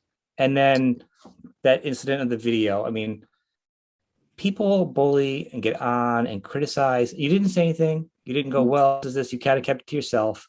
And this is really something that people need to know. Like, you know what? There's so much else going on in people's lives. First, it's mostly just the keyboard warriors. A few people that do it are usually the loudest, but they jump on this bandwagon. There's so much else going on. If somebody's not having an off night, everyone has their own personal battles, man. Sure. You're battling cancel and stats, all sorts of stuff. And God forbid somebody has medication or so what? Who cares if you do take a drink? You know what? Everyone has the best day. Everyone's, you know what I'm saying? God forbid that's their worst moment on video. Yeah, and I should have monitored myself better and took it easy, but you know what? The knees were one thing. I mean, yikes, that was enough. But then a double whammy with finding out about the C. But now I feel like I need to say something just because. Hey, take care of yourselves. I want to see my, our fans and friends. I want to see them around. I mean, we've gotten to know a lot of these people 7 years later, And like you say, if it can help one or two or however many people, then great. I know some really good friends of mine that are in worse shape, and it's just a terrible thing, and I've lost family through it, and it was time to step up and say, well, unfortunately, you got smacked, Steven. So do something positive about it, without being poster child, which I really don't want to be. I just want. You can tell you're very uncomfortable about it because I know you don't want to preach about it because that's not your gig. But I will take a minute and say, thank you, and also to add to people, this is a perfect example. Stop being pariahs online. You don't know what's going on with people. This is a perfect example. Steven didn't complain about it, cry about it. It just came up as a side effect of this. And then by reading this and knowing other pieces and putting it together, people were just beating up on you when you were dealing with other real health issues. And it happens everywhere, though. I'm saying the rest of the world, this is a good example. People should just start to back off on stuff. So watch your health, please. Everybody, don't just check your blood, but get all your checkups, man. All this. 100%. And it's get your mammograms, get everything. Cancer is scary, some scary stuff, man. And I've lost a lot of friends and, a lot of friends from this. And look, we're getting older. It's okay. I still feel like I'm 20 something, but, I just don't act it. And you just got to really take care of yourselves, because I talk to some of my friends out there and friends, they let me in. I talk to them. It doesn't need to be public. I'll talk to somebody if they're having a life trip, and why not? I mean, hey, if you can help somebody, you can help somebody. Yeah, well, the mortality of everybody goes, we're learning. So that's great. I'm glad you put that in there. I'm glad you didn't kind of, one of the favorite things about the show is in this process. So the documentary, people haven't seen it. It literally goes, it's a soup to nuts to Steven's life, and this is part one, as you said. Yeah. What's really great is, so it starts off, you go through pictures. It's really got this not guerrilla style, but you really feel like you're walking with Steven through everything. It's kind of like the casual, like our interviews, where you really feel like you're just right there. It's right out there. You're talking, you're shuffling papers. It's a really nice format. It's very comfortable. That being said, taking time and talking about Christy and her background and everything that she does was I really like that, because people say talk, publicly say my girl is that helped me. And a lot of times rock guys have their girl helping them and it's a position. It's not, you know what I'm saying? You showed the list,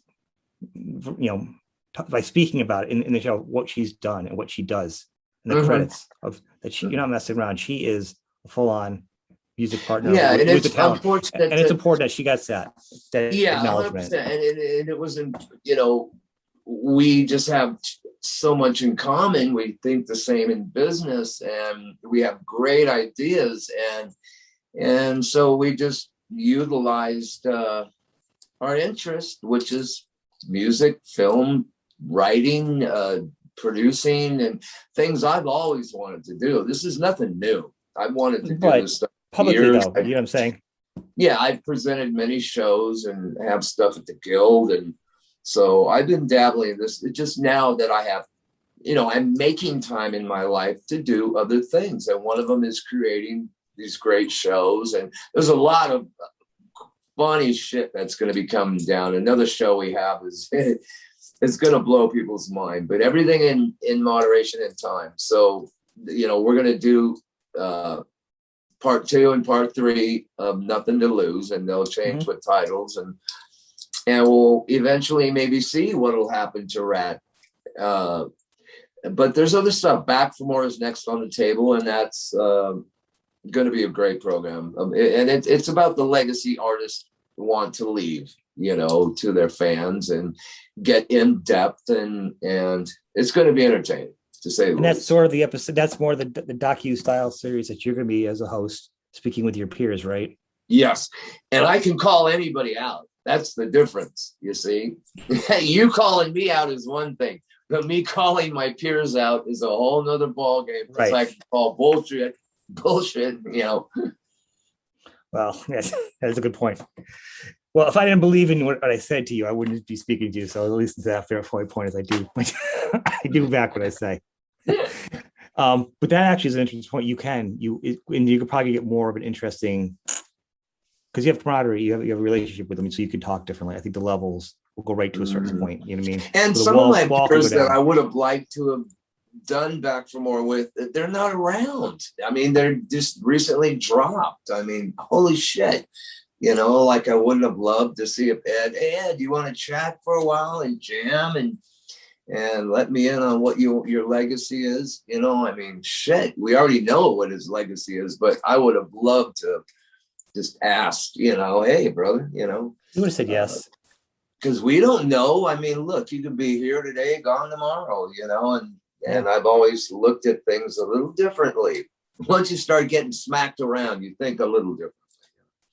Yeah, that's incredible. But so kudos on having Christy get some props on that one too. That was pretty great. Who came up with the style of shooting it though? So I'm sure you probably discussed different formats. Like it could be like behind the music or this kind of format. You know what I'm saying? Different film style and shot. Or do you take a camera, a high def camera, of course, it's quality footage. But you take it like you're walking with them, like you're part of the group. Yeah. It's not a rock entourage. It's not that. It's we're going to the venue. We're going to the house. Hey, I'm just meeting you. Like literally, that plays into you met the woman. So for the house, when you saw your house, that wasn't like 100% free setup because she was surprised. The whole situation was happening live on that moment. So nothing. So yeah, we wanted a different approach. We just didn't want to do your standard. Hey, this is where we come from, because everybody has the wrong information on Ratt anyway. This is why another reason why I really wanted to do this is to let people in on the real poop, you know, not what you've read or what you hear. It's almost like me singing my lyrics, and they're totally wrong. Nobody knows what I'm writing about. You know, they get the words, the lyrics all wrong. So this is kind of like that. Let's put it into perspective. This is the real word. This is the real place. And the story's never been told about how I started Ratt and the people involved. And it was time. It was time. And nobody can do it better except us. So that's what we did. We wanted it to be direct with the guys from Asai, Brandon, and we just wanted to lay it out there right. Something different, you know. You've got a lot of people involved in the first process. I mean, you went to the house where the accidents, I mean, nothing short of actually tracking down the nurses that helped you. Yeah, right. A lot of people that's like the only missing piece, really. I mean, I could have a lot of people in there. Yeah, we could have gone there. I mean, it was a trip to be back in the house. You know, my parents passed there. You know, my mom was real religious, and you know, we totally gave that respect and paid respects, and I mean, but you left that in. Stuff that went on. It felt very personal. You know what I mean? It felt like there's a crossing of like it's like, oh, yeah, and so we wanted it to be real. You know, there's no need to bullshit, and so many things have been said that are misinterpreted, and so I just want to lay it out there properly and give everybody the credit they deserve. You know, and even in the band, you know, per se, you know. Because a lot of people, I mean, look, like Matt Thorne. He's an old, a lot of people have spent time in Ratt through its, beginning period, 1981 to 1983, till we had the original guys. And Matt Thorne, had a bit of writing for Back for More. I mean, he had to remind me. I'm like, well, no shit, thanks, So we're letting people in on some even smaller things, that you wouldn't. Yeah, because I like to think I know a good amount of Ratt. I'm not pretending I know a ton, but I was enjoying coming across the stuff in this episode, because I was like, oh, I didn't know that. It was fun. Yeah. So it's, even as a longtime fan, you're not going to be like bored. I mean, you see a softer side of you. You see, who you really are, not the party all the time guy. That's well, just who you become. You know what I'm saying? You see Pearcy, I get you. Yeah, it's it's the persona, and it's like I've always been this guy. You turn on the switch and you get out there and do your gig. The minute I walk off stage, I turn that switch off and try to leave that dude over there because he's quite a handful, and so there's some fun stuff in there. Well, that's the good part. I'm saying that's the whole thing. Is this what you're doing now, and with Chrissy, you're showing more of the business team you are, the business guy you are, is a whole other side. Everyone's seeing more. Sure, and the racing. My first love is racing. I was supposed to be racing cars, not yelling at you and playing guitar, writing songs. That was never my intention. But now it's to me, and a lot of people probably don't know a lot of what we're going to be talking about. The next part 2 is going to be the great one, because it's going to go more into the musicians and actually going, well, here's the arena world, guys. Welcome to it, and then you go through that whole trip, and then part 3 will be a whole nother program, see if there's a final lap, There's got to be. We're going to have a talk to Warren. Well, everyone reach out to Warren, and we'll be like, get your blood test, and then come on down and then sign on for this final lap. We need not for you, for the family, for the rest of the fans. Yeah. You have a lot of photos as you actually see in it. Do you have a lot of video too? Unfortunately, in the 70s, no. I wish I did. I actually mentioned it earlier. I don't know what made me want to take pictures of things, and from day one, I just don't get it. But this is probably later on, why. didn't you though? Later on, I thought later on though you did some video like during Ratt and stuff. Wasn't someone was always doing a camera sometimes? Yeah, I have more music. I have more music than visual video. There's some good stuff, but I wish that would be part of that. Yeah, I wish I had the 70s footage. That's what we're missing. Sweet.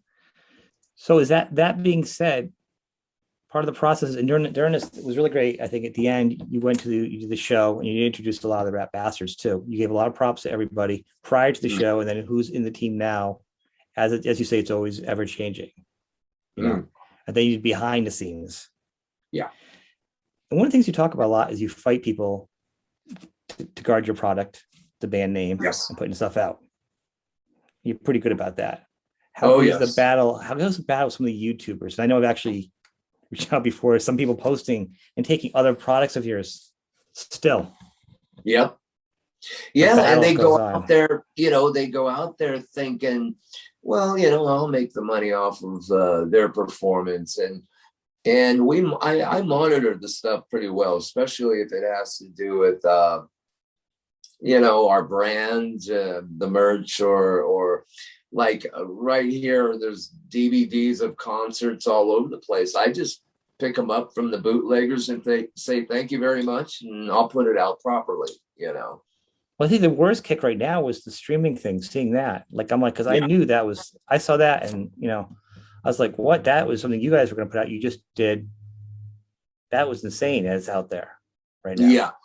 Yeah. It's unfortunate, man. You thought Napster was a problem, it's everything else now. I mean, how many bootleggers can there be, so we do what we can, definitely. It's frustrating, if people see that kind of stuff and they see it on YouTube, they know it's not from Steven. You could always just report it. Just report it. It's really easy. You got it. That's the way to do it. Let's talk about touring. What are you doing now and keeping your health going too, now that I know you're well, everything's kind of slowed down, and it's not because I want to slow them down. It's just because I have other things happening, and one of them being in our production company, and the ideas are finally going to be able to come to play with the right people. And it took patience, and it took years. This just didn't happen. It's been a process, and then fortunately having a partner who just loves the same thing, creating the visual, and it's great. It's all good. So now's the time to utilize this time to doing these other projects. And Ratt, we'll see what happens 2022. But for right now, it's just going to go out and do the Rat Bastards, my guys, and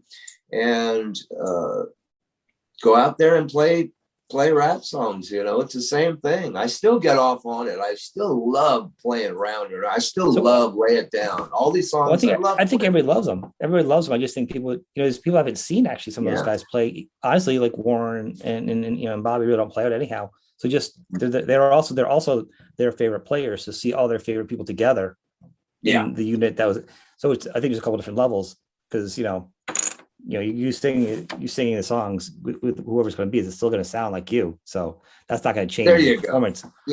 So they know what they're getting. It's kind of like just having more of their favorite personal favorites. Exactly. And I'd rather them have the personal favorites. I'd rather it be what not what was, because it'll never be the same without Robin. Let's get how are you going to take it right? And we've said that we all love Robin. Yeah. But when you've talked about you want the band together, if you want to tour, you've said you don't want to have the other guy come back again. So how would you handle would it be a 4-piece? No, not at all. Ratt is not a 4-piece. We've done that a couple of times. Never happened again. That's not who we are. I'm saying you can't replace Robin. You didn't want to have Carlos back. Well, you know what? If hell froze over and the band did get back together, I'm sure we'll, touch base with who we think, fits the job. But that's the only drag, that Robin's not. He's here in spirit, but, not out there, and nobody can replace him. But many have come close, and that's cool. That's cool. I just hate seeing Ratt, with no disrespect, with these guys coming and going. That started bugging me, and that's why we're taking things a little slow right now.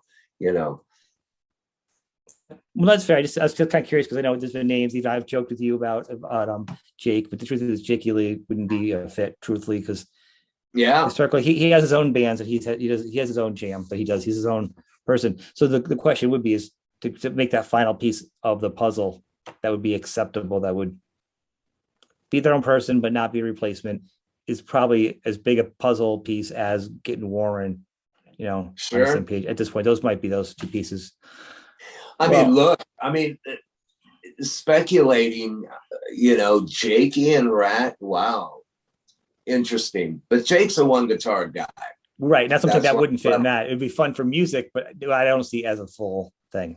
Yeah, that's why he pretty much left Mickey Ratt and Ratt in early on, is because I wanted a 2-guitar piece. Robin was jamming with us all the time, and he wanted to be the one guitar player, and that's what he is. He's great at being a one guitar player, Jake. But he'd be great. I mean, come on, that's insane. Well, if you're talking about people that would fit too, because if you're looking at trying to follow along the original line as close as you can of the lineage of Mickey Ratt, that also fits in to be more authentic too. Sure. That's, plus people love him. That's like a dream team. But be that being authentic to the brand, you know. And Jake was part of the band, so hey, you know, once a rat bastard, always, you know. right. But that's not stopping you from doing your other stuff. So you are writing. You've got your double album. You're talking. You pretty much said it out Yes. loud now enough. You're talking double vinyl. Yeah. You doing vinyl? Is that expression, or you It's actually gonna- do vinyl? The double record's going to come out, the solo one, in vinyl first, and I think we're only going to do about 1,500. Make it special for the fans, you know. And we have so much good music.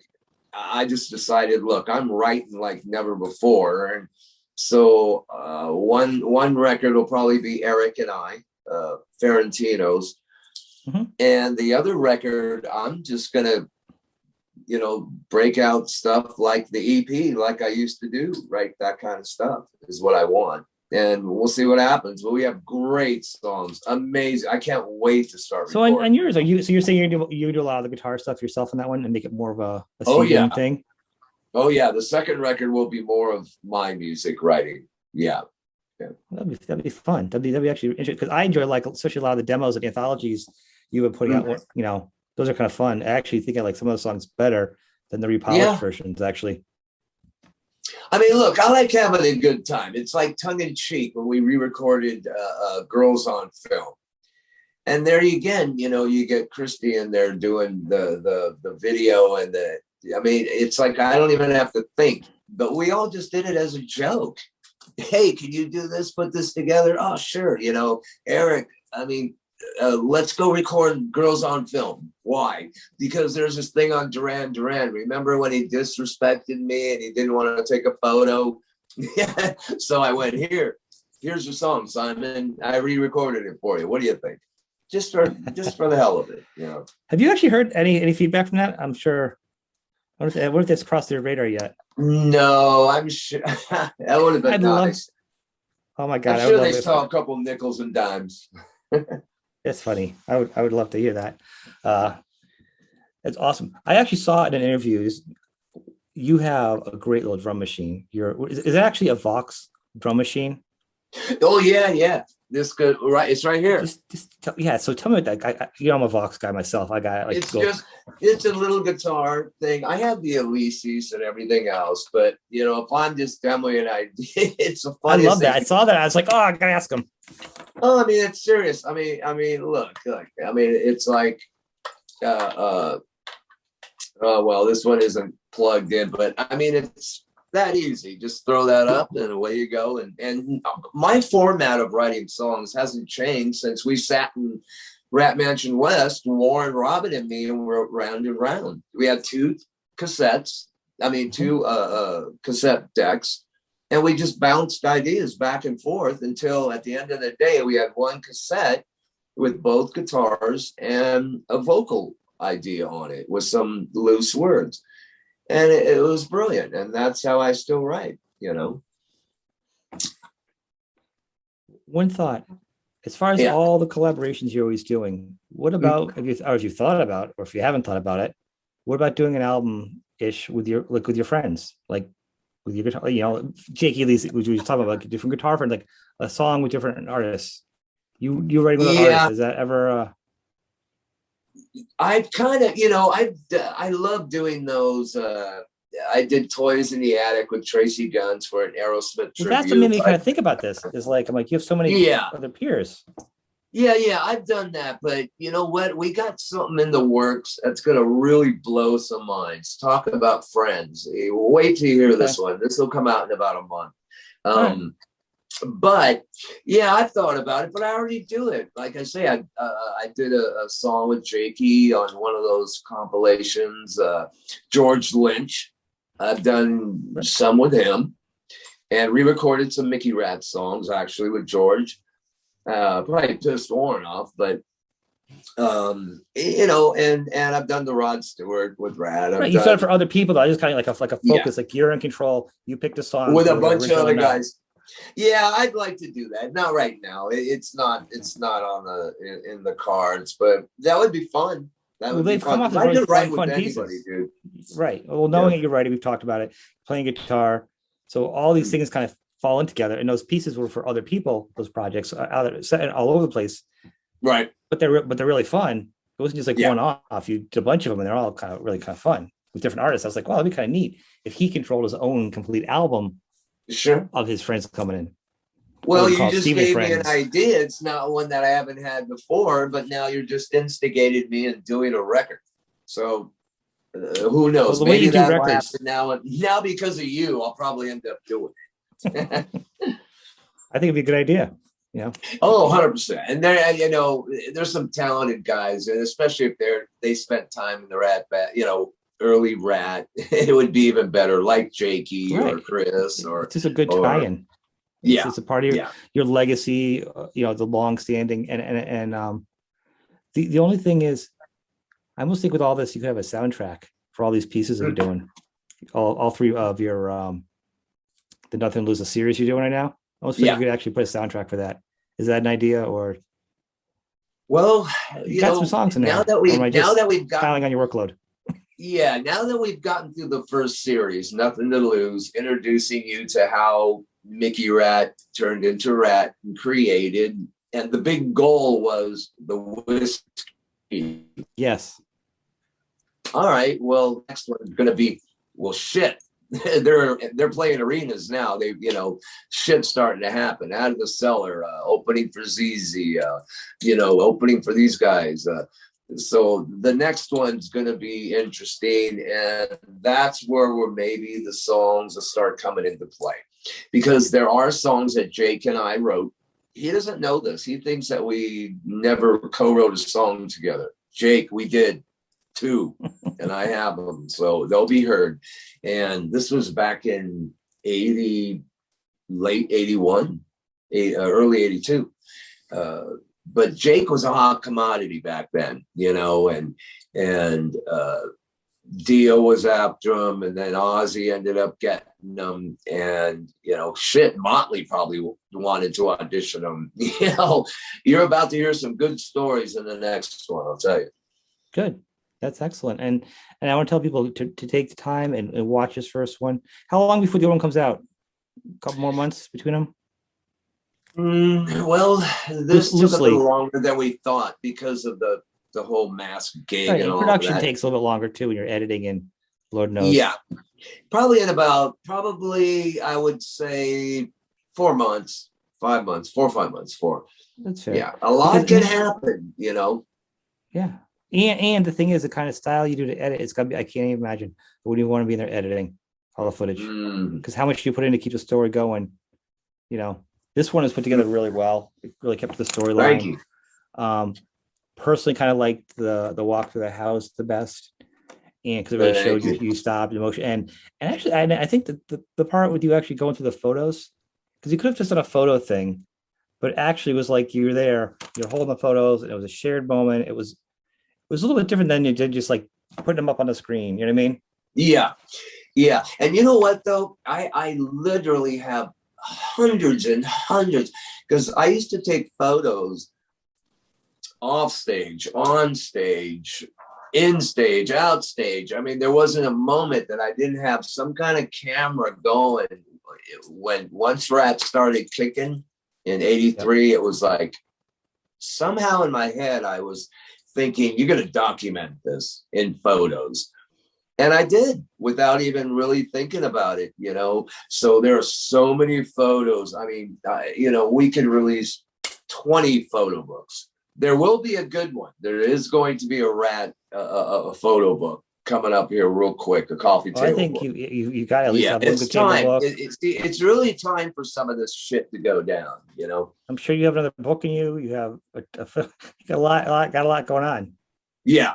Yeah. And it's okay. I can handle it. Well, good. So this has been fantastic. People go out and watch it and enjoy it and put the time. And there's actually bonus footage too. Yeah. It costs $5 to join. It's really easy. You sign in. It takes you 2 seconds. Then you can watch as much as you want. And like I said, all the interviews from everybody's at the bottom part with the trailer. It's really fantastic. It's good. Thank you.